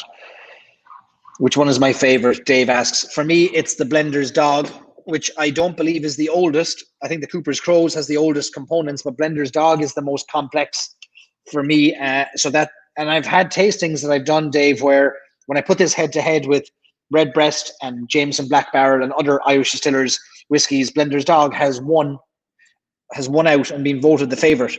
So I think Blender's Dog has proven to be the most popular from those 3, as far as I know. Peter says that Distiller Safe is a very complex whiskey. All right. David asks, any word on the lock-in from JJ Corrie? Yes. So last Sunday, JJ Corrie hosted their own lock-in tasting, where they had 3 whiskies, 3 samples sent out to participants, 200 participants around the world, who sampled 3 different whiskies and gave feedback on those whiskies, and which is a fantastic initiative from JJ Corrie to engage fans in the decision-making and the future of what's going to be released from the brand. So JJ Corrie has now chosen a winner, or rather the people have chosen a winner, and the lock-in blend is going to be released soon. And when it is, we're going to bring Louise or some of her team on this lock-in so that they can release the lock-in on the lock-in while you're all locked in. So it'll be very meta, but that'll be something to look forward to. So that's what happened there with the lock-in in Irish Whiskey News. Maureen says she must have a couple of Stories and Sips glasses to represent in Canada. They'll be coming soon, no doubt about it. No doubt about it. They'll be on the market very, very soon. Yeah, I've got I've got a package you'll see it when it gets released, coming very soon. Can't tell you more than that. So many pieces I'm trying to pull together at the moment to make it work. John says he hasn't had any of these Jamesons yet, but has been intrigued. Look, I don't know if I'd spend the equivalent of $200 on these 3 whiskies if I hadn't tried them before. There's a smaller set you can get in the distillery of 200 milliliter bottles. These are all 750 mils, but you can get a sample set of 3. I think it's Linda says 70 euros for that set.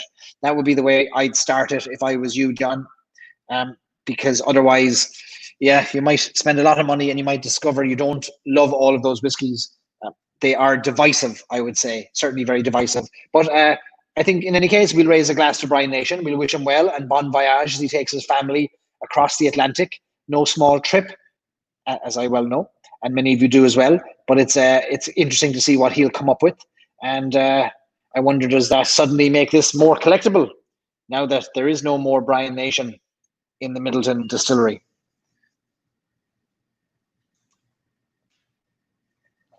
Paul asks if the Stories and Sips glasses will be available in the UK. Paul, the biggest challenge is shipping. So we're working with a US distributor for the Tua glass, and we're having them specially engraved over here in the US. And the biggest challenge with is cost. So sadly, to ship glasses, you're shipping air. You're paying to ship air, and it means it's a bulky box because they're empty, and you have to fill it up with all kinds of protective things so the glasses don't break. So I think it'll be very prohibitive to ship them overseas. However, if you're willing to pay the shipping costs, which you're welcome to, I can certainly ship them, but I'm not going to, as standard, have them going overseas because I just don't know how we can do it in an affordable way. I'll offer them here in the US as a box. There'll be 2. They'll be sold in sets. So I won't sell individual glasses because Irish whiskey is about bringing people together, which means that it'll be a minimum of 2 glasses because you need somebody to drink with. And so you'll get 2 glasses in a box or 4 glasses in a box. And they'll have special Stories and Sips boxes, and there'll be other goodies involved in that box as well. And it's a box that fits a certain size for US shipping that allows for flat rate shipping throughout the US. So I'll include free shipping in the US, anywhere in the US with the glasses. But it would be a challenge to do it overseas, but I'm open to it. Should we figure out a way if we have to? Or when I'm coming back next to Ireland, I'll bring some with me and then maybe ship from there. But we'll figure out a way to do something. But that's where we're at the moment. So the merchandise element of Stories and Sips is in its infancy. And Mrs. Stories and Sips is smirking at me over there because she probably thinks I'm giving away too much information. Am I? I am? Okay. We have to build up the excitement. Mrs. Stories and Sips is going to be involved in Stories and Sips merchandise. Head of merchandise. Master of merchandise. Branded turtlenecks.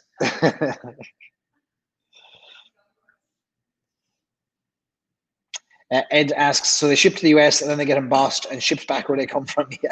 Yeah. So the Tua glass, obviously, it's an Irish glass. It's made in Europe. So shipping them back, it'll make it very expensive. My recommendation, honestly, look, if you want a Tua glass with the Stories and Sips logo and you're in Ireland or you're in Europe, I'll give you the logo. You can bring it to a laser cutter, an engraver, and they'll put it on a Tua glass for you or your own glass, which is doing myself out of revenue, but it'll make it easier for you, I think. So Joe Moore, never one to miss an opportunity to sell or to tell you what's for sale in the airport, says that it might be 70 euros a bottle for the Maker Series, but he'll give it to you for 55 euros duty free. Take a screenshot of that there, everybody, so that you can bring it and show everybody in the airport what Joe promised you.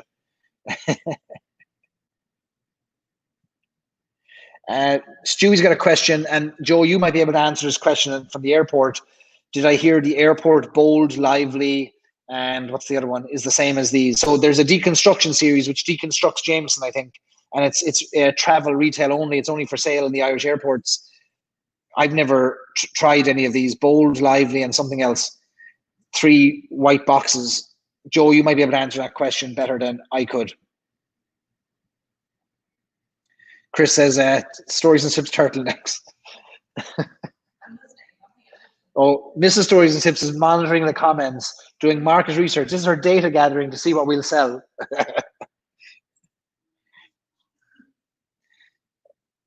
There it is, round. Bold, lively, and round were the three of the deconstruction series that are for sale in the airport. Linda's sending people elsewhere. She's go to Tua. She's trying to circumvent me with my Tua glasses. But yeah, if you're in Ireland and the UK, you'll be able to get them a lot cheaper there from Tua than you will be from me, which is the reality. So mine will be for the American market, and I'm trying to introduce people to the Tua glass, and we'll get some of those packs out or available for sale in the next 2 weeks, hopefully. So Joe says that the deconstructed series is very different. Okay, good to know.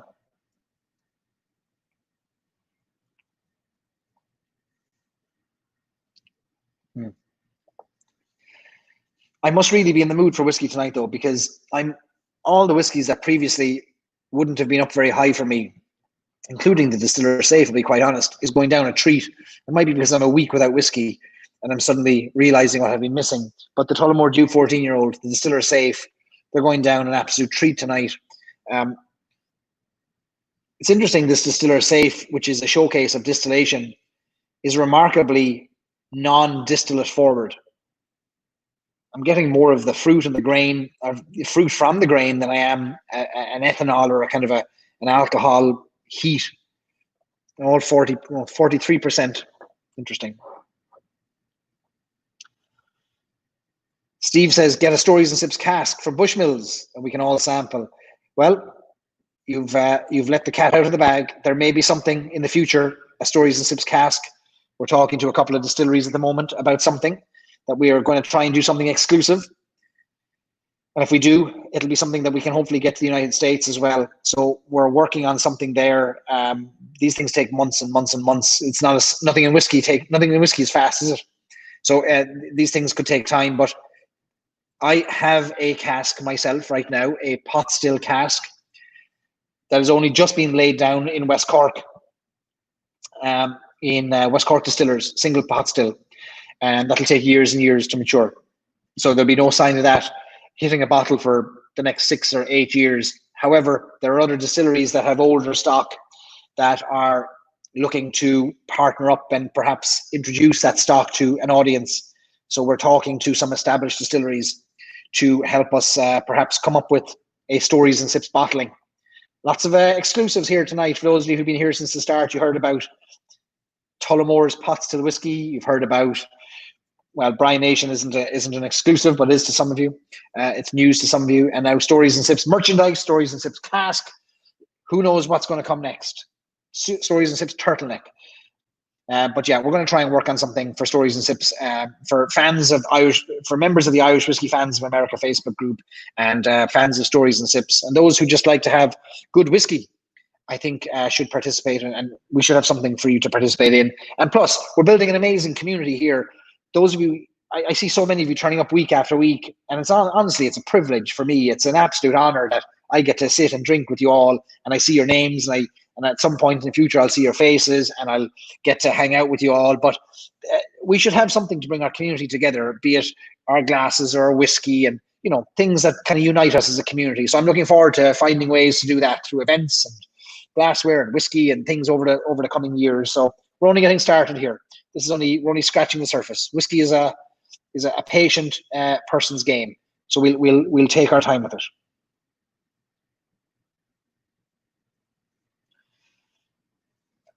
Caroline has a good suggestion. All right, we need a Hawaiian turtleneck for when I'm in San Diego. We'll have to shake up the turtlenecks. I need more than one. I think I need to get a few more in the future. But there's none for sale in this heat.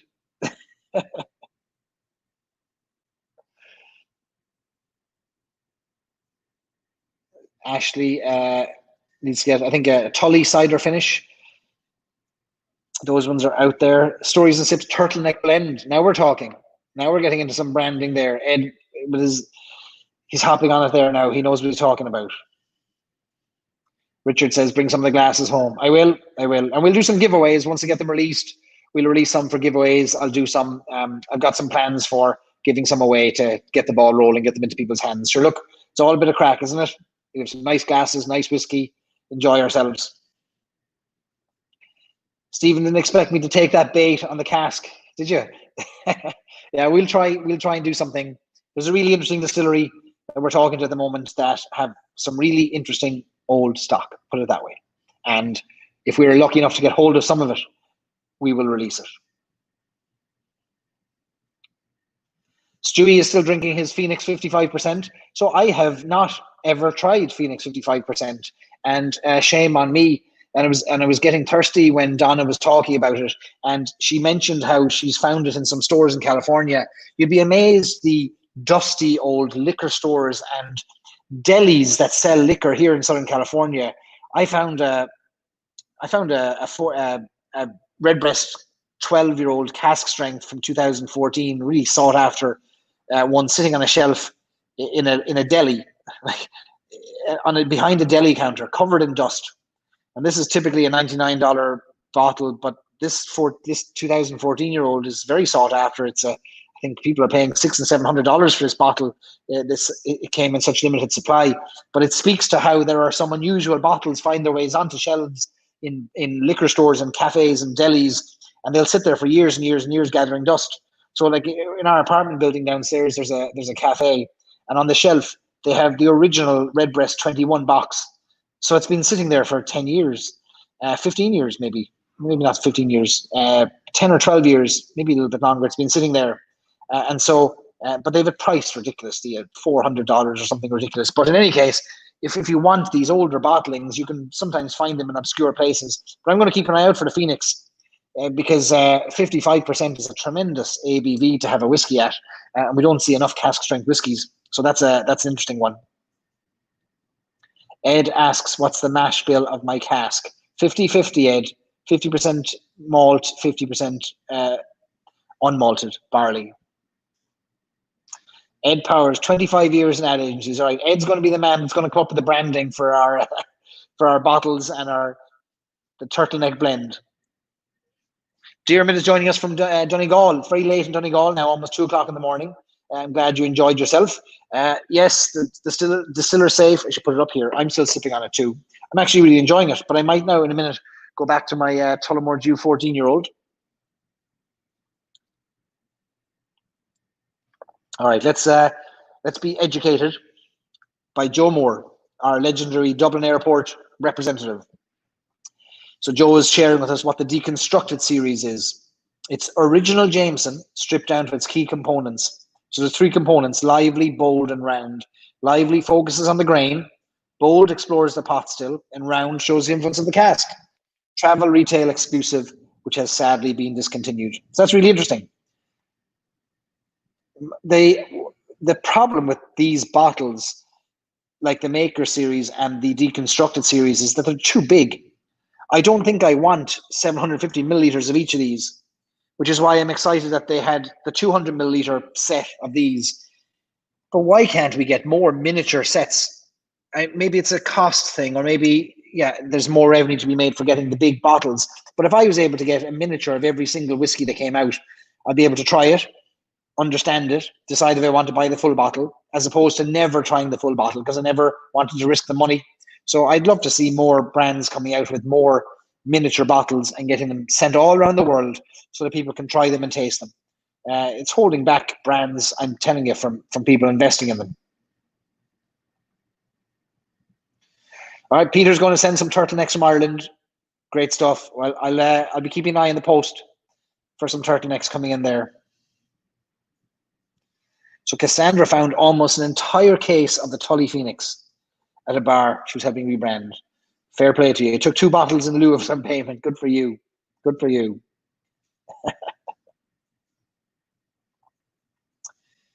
Jeff reckons I should hit up the keg and bottle stores. Yeah, I should. You're dead right. And Joe is giving us an update on where he is. He's halfway through his glass of yellow spot. I have it on standby here too in case I work my way through the others, Joe. Should I join you in a drop? We did a tasting last night. We did a battle of the 12-year-olds last night for Ohio residents and a few others who sneaked in. We had 50 or 60 people on a Zoom tasting where we put Yellow Spot 12-year-old, John's Lane 12-year-old, Redbreast 12-year-old against one another. 3 whiskies, 3 12-year-old pot stills from the same distillery, same style of whiskey, same age, remarkably different products. And we talked through what made them each unique, the barrel components, how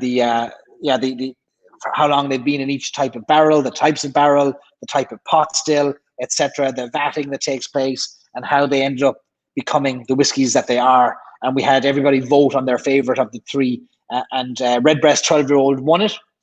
Yellow Spot came second, and then Powers John's Lane came third. A very unfair tasting, a very unfair battle to put 3 of these against one another. But it was a fun old night, and it was interesting to see people having insights and light bulb moments when they realized how the whiskies become the whiskies that they are today, how the spirit becomes the whiskey.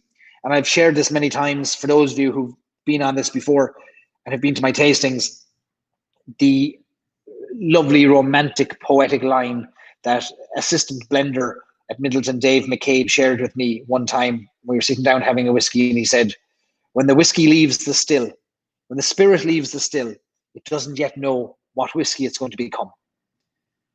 And that was a light bulb moment for me, because what it was signifying was that in the Midleton distillery, you don't distill Powers, you don't distill Jameson, you don't distill Yellow Spot, you distill a style of pot still.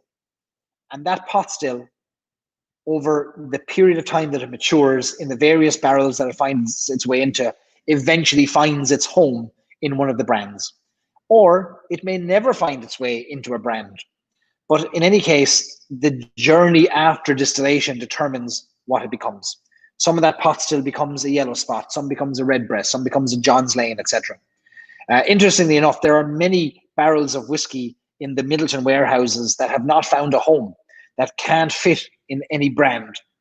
So there is, for example, to my knowledge, because somebody told me from Midleton, that there are many, many barrels of 30-year-old pot still whiskey that has been aged for up to 30 years in Madeira barrels, ex-Madeira. Can you imagine that? Single pot still whiskey for 30 years in Madeira. But if you think about it, there's no brand from the Midleton distillery that would fit into. It's not a Powers, it's not a Redbreast, it's not a Spot whiskey, really. While we do have some Madeira contribution in the Spot range, not for 30 years. So that's interesting, isn't it? But don't know how I got onto that. Oh yes, Yellow Spot. Joe Moore working his way through. Yeah, me added.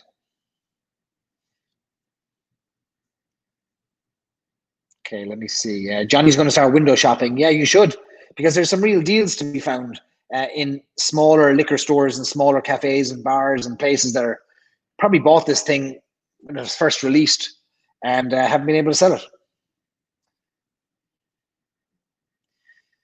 All right, let me see what else. Stewie is joining Joe Moore with his Yellow Spot. All right, I'm going to do the same. I'm going to join you for Yellow Spot. Let me get another glass here. All right, we're moving on. 4th whiskey, lads and ladies. Thank you all for hanging in there with me. We're having a good old time. Stewie, who represents El Mulligan Whiskey Shop in Dublin. You'll see there on the screen in his profile, there's the word distilled. Stewie, if you want to put in the comments what distilled is and what you want us to share, we'll talk about it for you. Get attention to it. Drop a Yellow Spot here. Anybody wants to drink along with me for the Yellow Spot? Linda asked if I got the latest Dream Cask. No, is the sad answer. I was not successful in my ballots, sadly. So I will be forced to find it somewhere else, sadly, at far more euros than I'd like to spend. John is sitting on the deck, not sitting on the desk. How many whiskeys have I had? Enjoying a Writer's Tears Double Oak. Oh, very nice. Very good.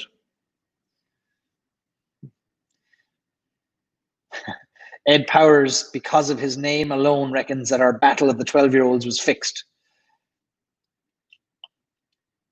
I think you should call for a recount, a revote. But you're right, Bart. Nobody loses trying those 3. Yellow Spot 12-year-old, Powers John's Lane 12-year-old, Redbreast 12-year-old. A great head-to-head. Right, so Sláinte, I'm moving on to Yellow Spot. Was this the fourth whiskey? It is. Fourth whiskey of the night. Love a drop of yellow spot. It's got a wonderful Malaga cask contribution. So what's unique about yellow spot is that there are 3 component whiskies in here, 3 pot still whiskies that have been vatted together. And each of those components has spent 12 years in a particular cask. We don't know the precise breakdown, whether it's 33, 33, 33. Well, we know it's not that because it's only a small contribution of Malaga, for example. But we don't know the exact breakdown. But what we do know is that each of the contributions, each of the components in here has spent at least 12 years in their cask, which is ex-bourbon, formerly a bourbon barrel, ex-sherry, and ex-Malaga. And the Malaga gives us a beautiful sweetness. Malaga being a very sweet fortified wine. Malaga is a fortified wine made with Pedro Jimenez grapes and Moscatel grapes. It's very sweet. So you couldn't add too much of it to this without overpowering perhaps the pot still spice and that sherry kind of nuttiness.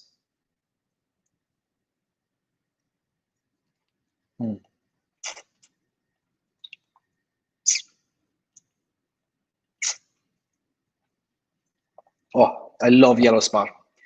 It's not typically for me a summer whiskey. It's pretty hot out there now. In American language, it's about 80 degrees. In Irish language, it's 28, 30 degrees. This is not typically a whiskey I'd associate with a summer. There'll be a green spot for me.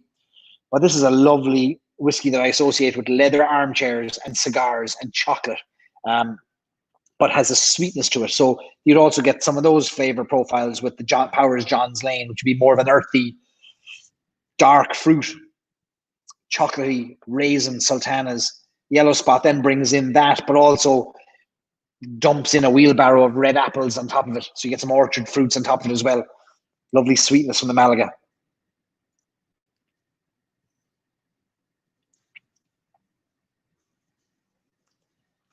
So Graham reckons that Midleton need to produce single cask pot still whiskies. So should I tell Graham or should somebody else?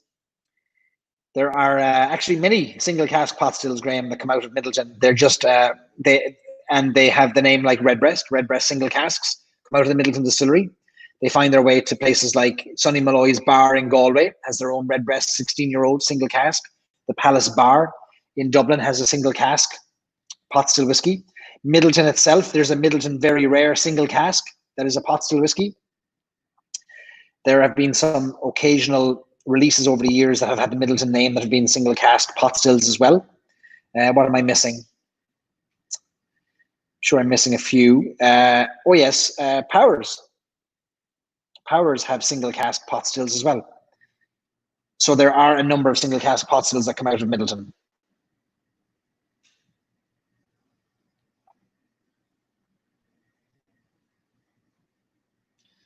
Chris says that I fell off the Tully bandwagon.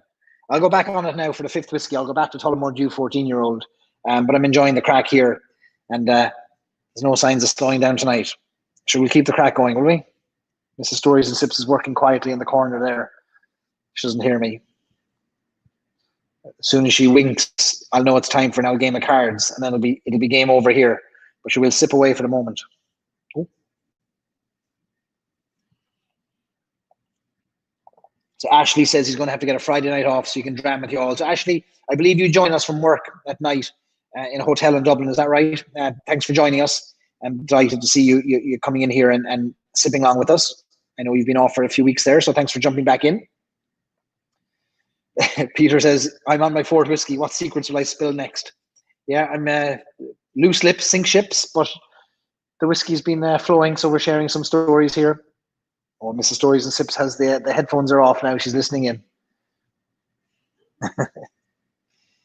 It'll be time for a game of cards soon, though. She's working away in the corner there. I have no more secrets, I don't think. Let me see. Barry Barton says somebody should send me a sample of the Redbreast. The Dream Cask, which has been much in the news in the last few weeks because only 890 bottles in the world were made available, and most of those, all of them, have been snapped up.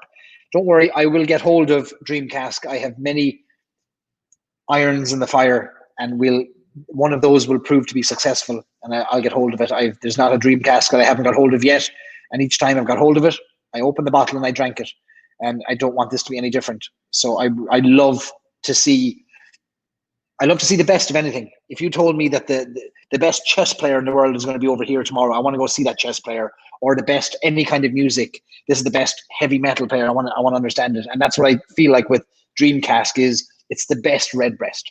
So wouldn't we want to try it? And I don't have any interest in it gathering dust on a shelf. So if we're fortunate enough to be able to get hold of it, I encourage you all to drink it, because it just gives us a chance to drink the best that is the thing. And in this case, the best that is redbreast. Johnny has moved on to Powers Gold label. Great whiskey, great price point. Absolutely. Yep. Can't beat that at all, Johnny. Cannot beat it. Ours was a Powers house growing up. Powers Gold label was always in the cupboard. It was the old screw cap. And I remember my mother taking it out on a Sunday after the old Sunday roast. And once all the cooking was done and we'd all eaten our dinner, the dinner would be at 3 o'clock in the afternoon, of course, on a Sunday in Ireland. And then the Powers would come out for the old Irish coffees. And she had Powers Irish whiskey glasses. And they used to have the little stem that had the flat, like a pinch on the stem, the flat pinch. And it was a Powers whiskey glass, gold rimmed on the glass. So you famously couldn't put it in the microwave to heat up the water. You had to pour it from the kettle. But I remember that Powers Gold label coming out. So that brings me back. I always have a bottle of Powers. You'll see it over my shelf there. There's Powers Gold label, just above my finger. New bottle. Yeah, I'm really enjoying this yellow spot, and Wayne is too. Sixth whiskey, yellow spot for Barton. Good man, Barton, who's drowning his sorrows in the fact that he can't get to Ireland yet, but I think November is when you're going to get there. So keep practicing anyway, drinking your whiskey until you get there. You're absolutely right, though, how different it is after all the Tullys. I don't know that there's any one day I've come back, or any 2 days that I've come back to the same whiskey, that they've tasted the same. So whenever anybody says, oh, I don't like that whiskey, well, you don't like it that day. You don't like it that minute. You don't like it in the hour. You might have had something to eat or drink before it, and you don't like it now. But I'd always say, well, there's many more ways we can get you. There's many more angles we can get you at that whiskey. Put a drop of water in it, come back tomorrow, wait till you're with friends. Many different scenarios that might make that whiskey more enjoyable. Green Spot single casks, yes, I forgot to mention those from Midleton. There are Green Spot single casks. There's one Green Spot single cask a year is released, and it typically goes to Mitchell and Son. But I think last year they sold their option to the Palace Bar, and the Palace Bar released theirs. And then this year, to the best of my knowledge, the single cask Green Spot is going to the Revolution Bar in Waterford. See, look, I'm drinking whiskey now and I'm sharing all the secrets. That's my understanding. Those who know far more than me about it will correct me if I'm wrong. But I understand that the Green Spot single cask is going to Revolution Bar in Waterford this year. Sonny Malloy's and the Friend at Hand single casks are amazing. They absolutely are. Incredible redbreasts. Absolutely stunning whiskies, like chocolate. You almost need a knife and fork to eat them. But they're stunning whiskies. And I know Sonny Malloy's is almost out of their single cask redbreast. And no surprise. No surprise. All right, so we have a question about sherry butts. I mentioned that it's difficult to get sherry butts because the sherry must be bottled in Spain. The question is, why can't they bottle the stuff in Iberia and then send the butts on to Hibernia? Okay, why can't they bottle it in Iberia? Okay, so 100 years ago, sherry would have been a much more consumed spirit, a much more consumed drink. Today, sherry sales are not that great. It's declining, in fact, in popularity, and has done for a few years. The sherry butts that are used today to mature Irish whiskey never contained commercially available sherry. So it might be surprising to know that it's not like what happens with bourbon. So Green Spot here is a good example, or sorry, Yellow Spot's a good example. There's 3 casks here. Bourbon and sherry are 2 of them. The ex-bourbon barrels are one component, right? So you use a barrel that has previously contained bourbon that's come from Tennessee or Kentucky, and it's shipped over to Ireland. that did previously contain a commercial whiskey, Wild Turkey, Jack Daniels, something of the like. With sherry, it's different. It's not that the sherry butt previously contained a Oloroso, Bodegas Listau Oloroso sherry that's going to be released as Bodegas Listau Oloroso, because there aren't enough of those barrels to buy them up. So what happens instead is that it's a complex thing that I'll try and explain somehow after 4 whiskeys. I'll do my best on it, and others will, I'm sure, weigh in. Sherry today in Spain is aged in American oak barrels. So it's a system called the Solera system. And the Solera system is like this pyramid of barrels. And this pyramid of barrels, which is called the name evades me in Spanish. Somebody will tell me. It's a continuous aging process. So you're adding new spirit to the top of this pyramid. And then you're taking spirit, the sherry, from the bottom of the pyramid. And the bottom contains the oldest sherry. So when you take sherry from the bottom of that pyramid of barrels, you then replace the sherry that you took out with sherry from the next layer up.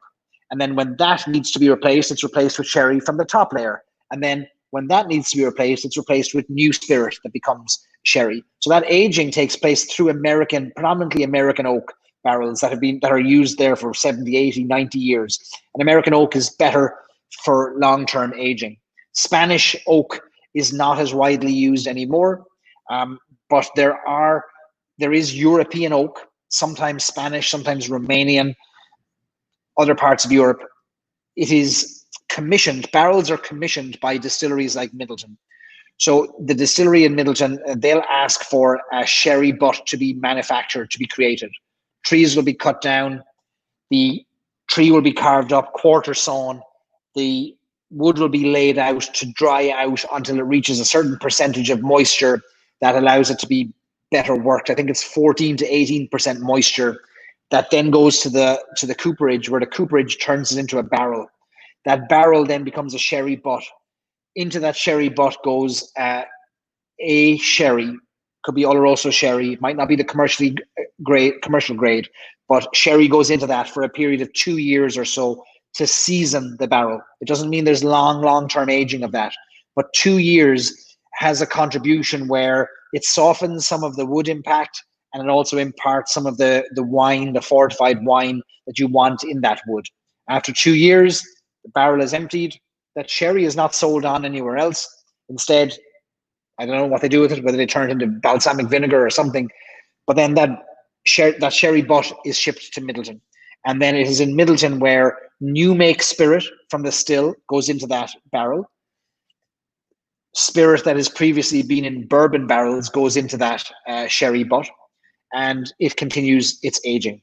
And of course, sherry is a large sherry casks and sherry butts are a large contributor to the likes of Redbreast, to the likes of Green Spot, Yellow Spot, and of course, the best-selling whiskey in the world, Irish whiskey in the world, Jameson, uses a combination of bourbon and sherry casks as well. So that's a really long answer to what was a very short question, but hopefully that helps you understand. There was a change in the law in 1986, I think it was, in Spain, where the Spanish government stopped the shipping of sherry butts or the transportation of sherry in their barrels overseas.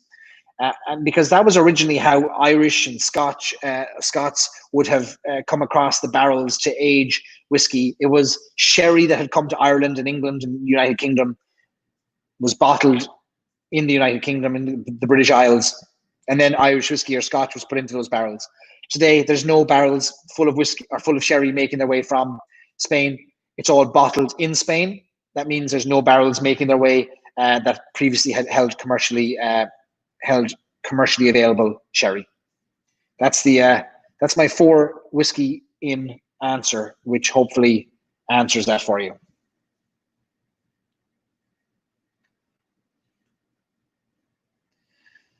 And Barton says, this explanation is why he loves this group.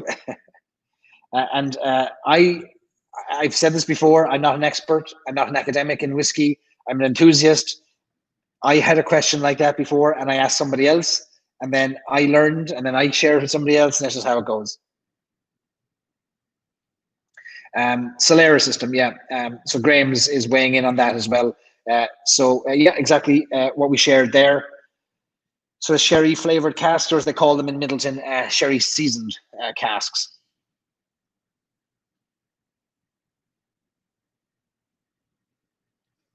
Five whiskies, Chris says. I'm losing count. Are we on to five, are we? Let me see. Tullamore Original, Tullamore 14-year-old, Yellow Spot. Oh no, Distiller Safe. Maybe we were four, maybe we were five. Who knows? I've lost count. All right, Joe is on to his final spot, Red Spot. I don't have any Red Spot here. My Red Spots are in Columbus, sadly, so I won't be able to join you on that. But curious to know if anybody else has tried Red Spot, if they like it, if they enjoyed it. I had my first Red Spot in New York in a bar called Hartley's in, where's Hartley's? Park Slope? No. Crown Heights in Brooklyn in New York. And it's this lovely little Irish bar tucked away there, small little Irish, almost like a snug, it's so small. Great pint of Guinness. And when we went there, when was that? Last year? Early last April. We spent a month there last April, and Hartley's became our local. And it was just around the time that Red Spot got released. And Hartley's had on their menu this fantastic Irish stew. Ridiculously good. Beautiful mashed potatoes and Irish soda bread. And I remember going in there one day, and did you order, Mrs. Stories says, ordered a pint of Guinness? She got a lovely creamy pint, and I saw a red Spot on the shelf, and it was ridiculously priced. I think it was something like $40 or $45, something ridiculous for the Red Spot. And it was more than the stew and the Guinness combined, but you had to have it. And that was my first time trying it. And it was just, the moment was right. The Guinness, the stew, the Red Spot, sitting in this, it was cold in April in New York, and there we were in this lovely Irish bar called Hartley's, and it was lovely. Really enjoyed it. And I've come back to it many times since. And I've got a couple of unopened bottles waiting for me when I go back to Ohio shortly to collect them.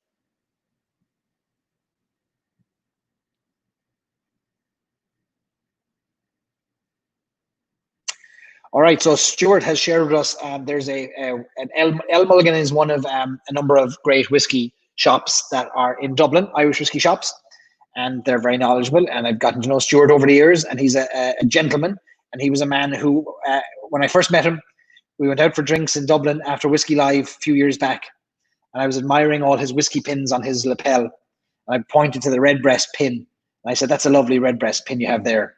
And he took it off his lapel and he put it on mine. And he says, "It's yours now." And that to me is emblematic of the Irish whiskey community, who will go the extra mile to do something kind at their own expense for each other. And Stuart is a great fella. And anytime I'm in Dublin, I'll pop into El Mulligan's whiskey shop to say hello to Stuart. And he and the team in El Mulligan are running a whiskey festival. And you can go to distilled.irish to find out more details. He's got the link up there and the link in the comments for those of you who are looking to find out more. So it's great to see more online events and festivals and streams and podcasts coming out. I know it's tough to keep up with all of them, but Stuart and the team there are at the forefront of whiskey knowledge. So I'd encourage you all to check it out when you can, and see if there's something there that interests you. Johnny says Hartley's sounds close to Long Beach. Yeah, go into my recommendation is wait till it's the fall or the winter, because we were there long enough that the stew came off the menu and then we were aghast. We were upset. We were beside ourselves with sadness that we couldn't get the stew. And what did we get instead? There was something else. I can't remember. A charcuterie board, which was far from that we were raised in Ireland now. Yeah, wait till the fall or the winter to go to Hartley's. John says next time he's in Brooklyn, he's going to go there. You should. Well worth checking out. Just tucked away. Lovely little spot altogether.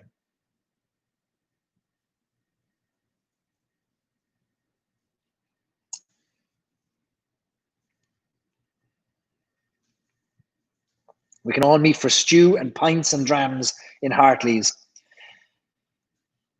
Yeah, we'll have to do more. We'll have to do meetups and in person stories and sips events, once the world opens up, we'll find ways to do that. So I can see that there's clusters of where you're all coming from. New York is a good cluster. California is a good cluster. Ohio is a good cluster. Feel free to put in where you think we should do stories and sips events, but when it is the time to do it and when it's good to travel and everyone's safe and vaccines are available and what have you, we'll find ways to raise glasses together. And Stuart there adds that they're shipping to the US. All right, so that's good news. That is good news. Graham is putting in a plea that folk drink quality sherry so that sherry survives to provide casks for whiskey.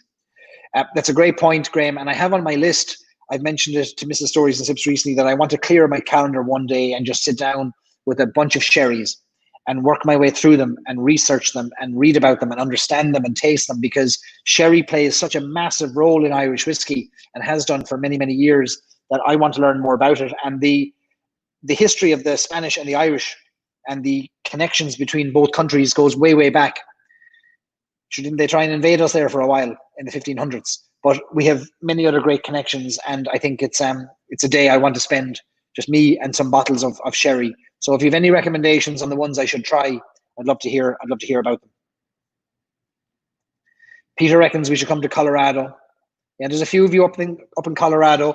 I know there's a few of you not too far away from the Tullamore Distillery, which I think is in Denver, isn't it? Making pot still whiskey, Irish style, an homage to Irish pot still whiskey. Michigan has a cluster. What about Minneapolis, where Brian Nation is? Maybe Brian will organize. Maybe we'll organize an old session with Brian. Bring a bunch of lads up and maybe bring some Midleton bottles for him to sign. Mexico City.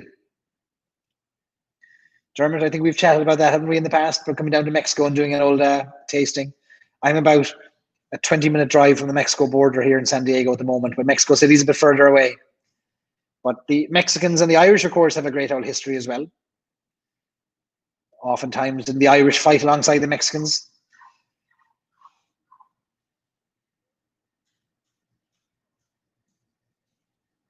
So the Tullamore Distillery is a good old distillery. So what are we on to now? We're on the yellow spots. That's number 4. Yeah, the yellow spot's going down very well. So let me know what you're drinking, what's in your glass at the moment. And again, like, if you're enjoying this live streams, I'd love for you to share it. So if you're on Facebook now, there's a share button. You can share this into any Facebook group that you're part of. Or if you want to share it to your profile. If you're watching it on YouTube, I'd love you to share a link. Or if Twitter, I'd love you to retweet it. And why I'd love that to happen is because the only thing this is about is people.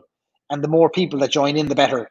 And the more people that we can have these chats with. Look, we're 2.5 hours in. I thought tonight, I'm the worst at estimating times. I thought tonight was going to go for an hour because I have one guest tonight. I thought when I finish with Donna, that'll be the end of it. Our night will be up. And here we are now, 2.5 hours in, and we're still sipping away on whiskey. So I'd love you to share this live stream any way that you can to support it and get more people out, because that's what's going to keep this going. The feedback and the community that builds up around it is going to keep this live stream going, because I've plans to keep this going for a long time. So the more that join, the better. The more that join, the better. Connor says we should do a joint promo with the Irish Network Group. Connor, connect us up. Let's find ways to do something. I'd love to connect more Irish and Irish Americans with Irish whiskey and hanging out. And Connor, I don't think you remember this, but I sat beside you at the social media marketing world in San Diego about 6 years ago at a talk. You and I sat next to each other for about half an hour. And it's funny that our paths have crossed here now again. But that was going back a long time. Andrew says, I'm always welcome at the Shamrock Club in Columbus. We've had some great nights there at the Shamrock Club, and hopefully we'll have many more. That's always been a great old time. And many of you have come from the Shamrock Club tastings in person, which has been brilliant. And Jeff there is going to take a trip to the Tullamore Distillery. So those of you who are, you're all in different parts of America, use this tasting or use this event and use the group, the Irish Whiskey Fans of America group, to let people know where you are so that others can connect with you. And if somebody's visiting, they might be able to connect and they might be able to find ways to join you for a drink. So I love seeing that kind of thing happen. Caroline says Tullamore D.E.W old fashioned is what she's drinking. Maybe I can tell you about bitters sometime. We had Chris Hennessy from Kilkenny on a few weeks ago, and he has his product Aquavitae, and which is a great homage to the original spirit that eventually became whiskey, and that was created in conjunction with a bitters company. I have a few bitters. You'll see just over my head, move my head, beside the bottle of Powers. There's 4 or 5 different bitters there, and I've yet to do my full examination with them. But I bought a bunch of Buffalo Trace. Is it Buffalo Trace? No, Woodford Reserve. Woodford Reserve bitters. So I'm going to try those in cocktails. Lots of the whiskies here, the Irish whiskies on the shelf, are finding their way into cocktails, and I'm finding I love an old fashioned. And I'll tell you that the old fashioned now that I'm in love with is a Redbreast 12 old fashioned. When you add the right amount of sugar syrup, which I make from 50% turbinado brown sugar and 50% water, boil it up, cool it down, chill it, and leave it in the fridge. The right amount of sugar brings out a nuttiness from the sherry cask in the Redbreast that is unbelievable. And we have them regularly here. In fact, I've never gone through Redbreast as fast as when we started using them for old fashions. Absolutely love them.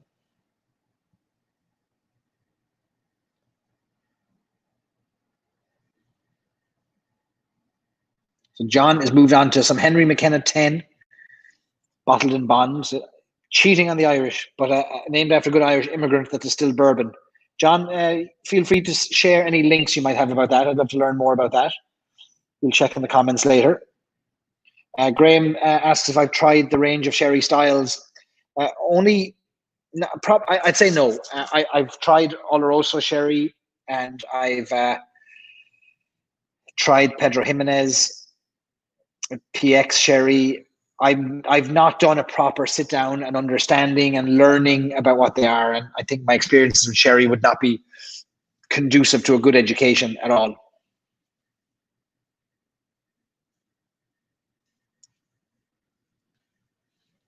Tony likes the orange bitters from Woodford. Oh, that's good, because I have them there on the shelf. So I'll have to try those. Cassandra's moved on to Pierce Distiller's Choice.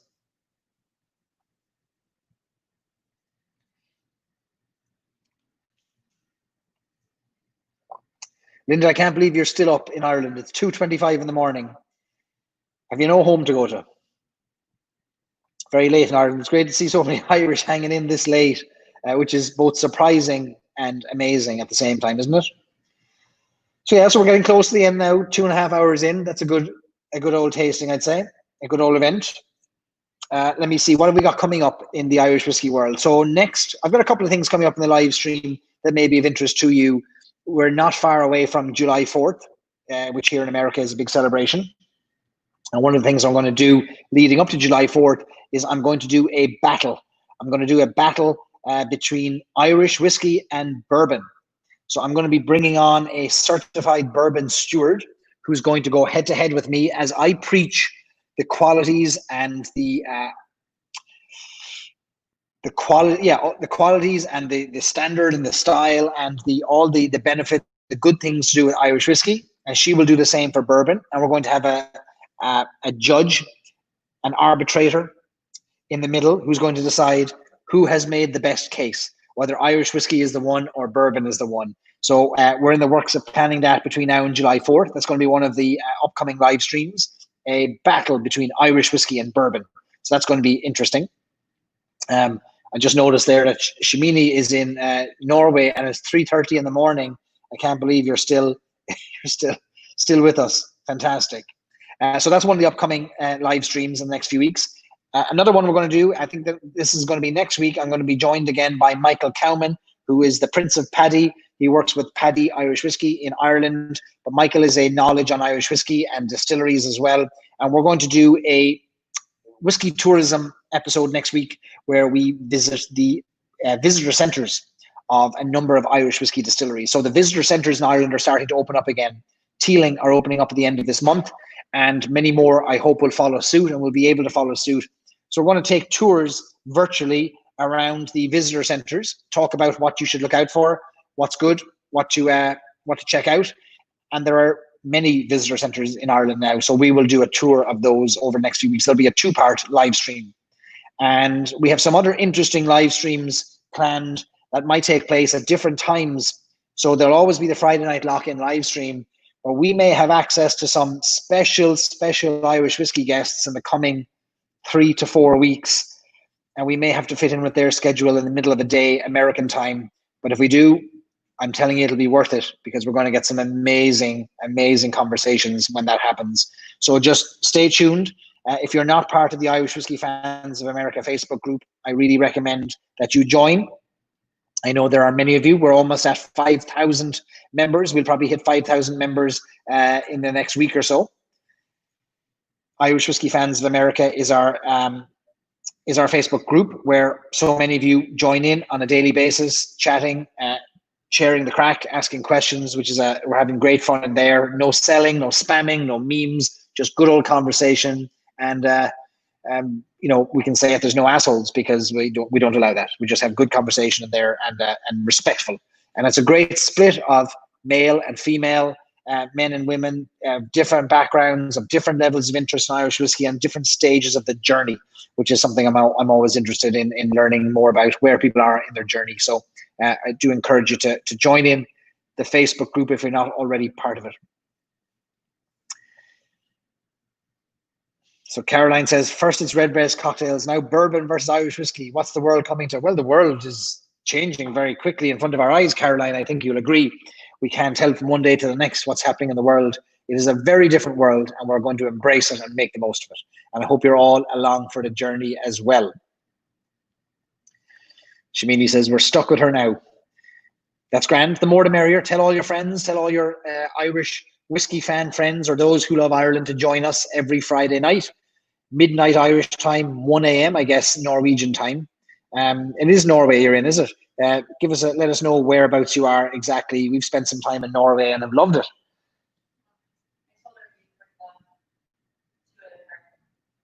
You're going to deliver the tour to her?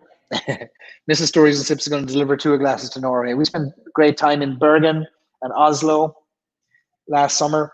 Lovely trip to Norway. Lovely people. Love that place. Joe asks if we allow TikToks in our group. Only whiskey-related TikToks. But Joe, if you make a TikTok, a whiskey-related TikTok, we'll promote it non-stop. We've got to prove that we're down with the kids. Shamini's right outside of Oslo. Nice. Great. So when we next go to Oslo, we'll bring 2 glasses, Stories and Sips 2 glasses. So I used to spend a lot of time in Norway years ago. I used to work on cruise ships, and we spent the better part of a year based out of Oslo, and then going up the fjords all the way up to the Arctic Circle, and had a wonderful time. And I really fell in love with Norway and the people. And I was delighted to get back there with Mrs. Stories and Sips last year. We visited some of the fjords as well, and did some day trips in the boats up through the fjords. And where was it? In Bergen, we went up in the, what was the name of the funicular that goes up there? Can't remember.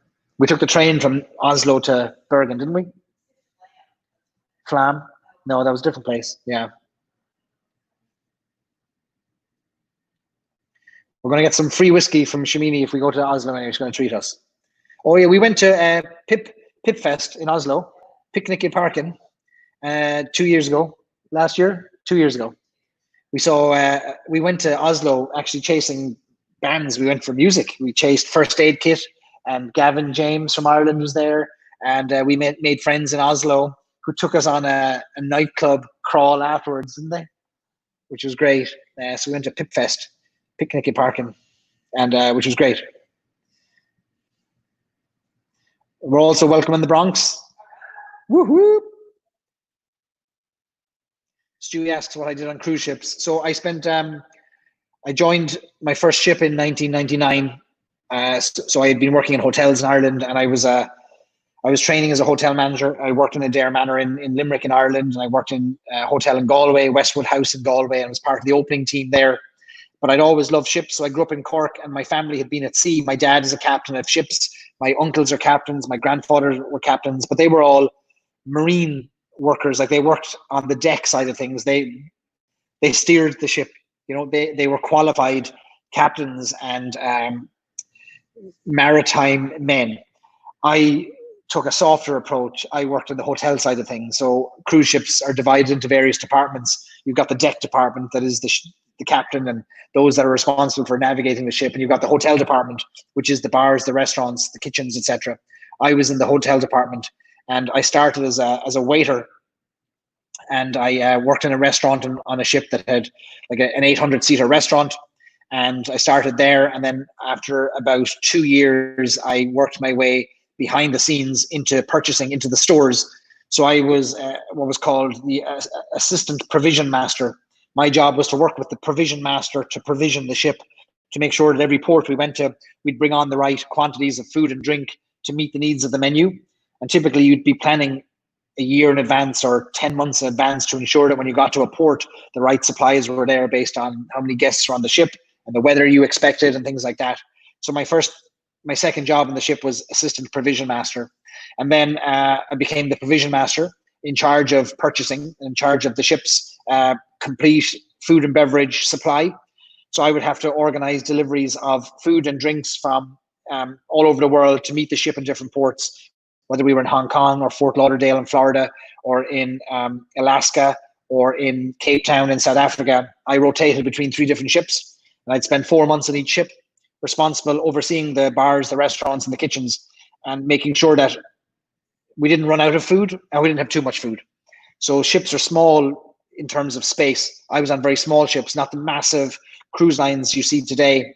I was on these smaller, they were almost like yachts, 200 passengers, 200 crew, 6-star ships called Seabourn, the yachts of Seabourn. So much smaller than these 3,500, 4,000 passenger behemoths that you see. So these were kind of really high levels of service, but it meant that we had to stock the most ridiculously crazy price things like beluga caviar or chase down certain whiskeys or vodkas to ensure that the guest got exactly what they wanted. So before a guest came on board the ship, they were allowed to tell us what 2 bottles were to be waiting for them in the cabin. So there was 100 cabins on the ship, which meant that I had to ensure that every 2 weeks, each of those 100 cabins had the 2 drinks they wanted, but also had enough of a replenishment of those as well. Now, on top of that, I was making sure that the chef had all the things he needed for his menus and for feeding 200 people and 200 crew 6 times a day. So that was my job. And I had to work to achieve certain budget costs while also ensuring that the quality of the food and drink didn't slip at any time. So I did that for 4 years, circling around different ships, and loved it. Really enjoyed it, and eventually decided that it was time to move back to land, and left there in 2003. I didn't know that you were on a ship at all, Stewie. Nice. Geez, we'll have to have a few drinks and talk about that. Yeah, never sober for 2 years. Yeah, back in the good old days, the ship ran on alcohol.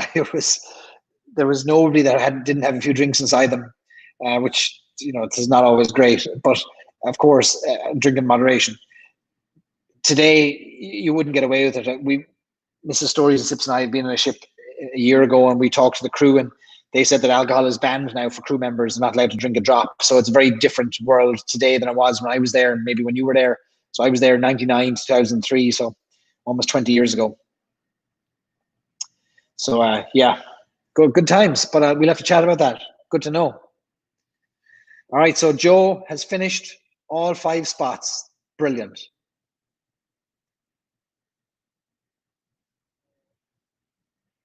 Love a green spot when it's warm. I'm the same. Yellow spot at Christmas. Yeah, I'm the same. And red spot has a phenomenal flavor profile. Yeah, it really does. It's quite unique, isn't it? It's safe to say the range offers something for everyone. It does, no doubt about it. Great stuff. Congratulations on getting through all 5 of those. So Johnny says, if we come to New York, get the tour at the Maritime College. He's the proud dad of a merchant marine. Nice.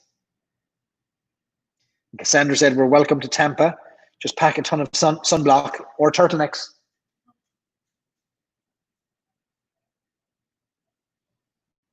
Great stuff.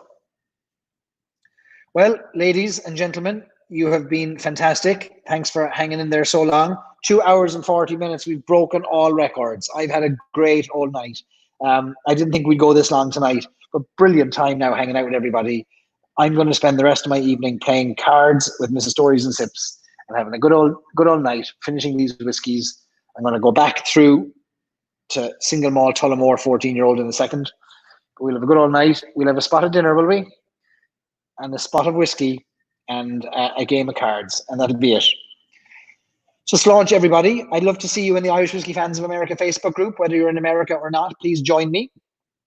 Thanks, as always, for your support, for your company, for coming out on a Friday night, coming out of your chair or coming out of wherever you are to join me at home. We're going to continue these.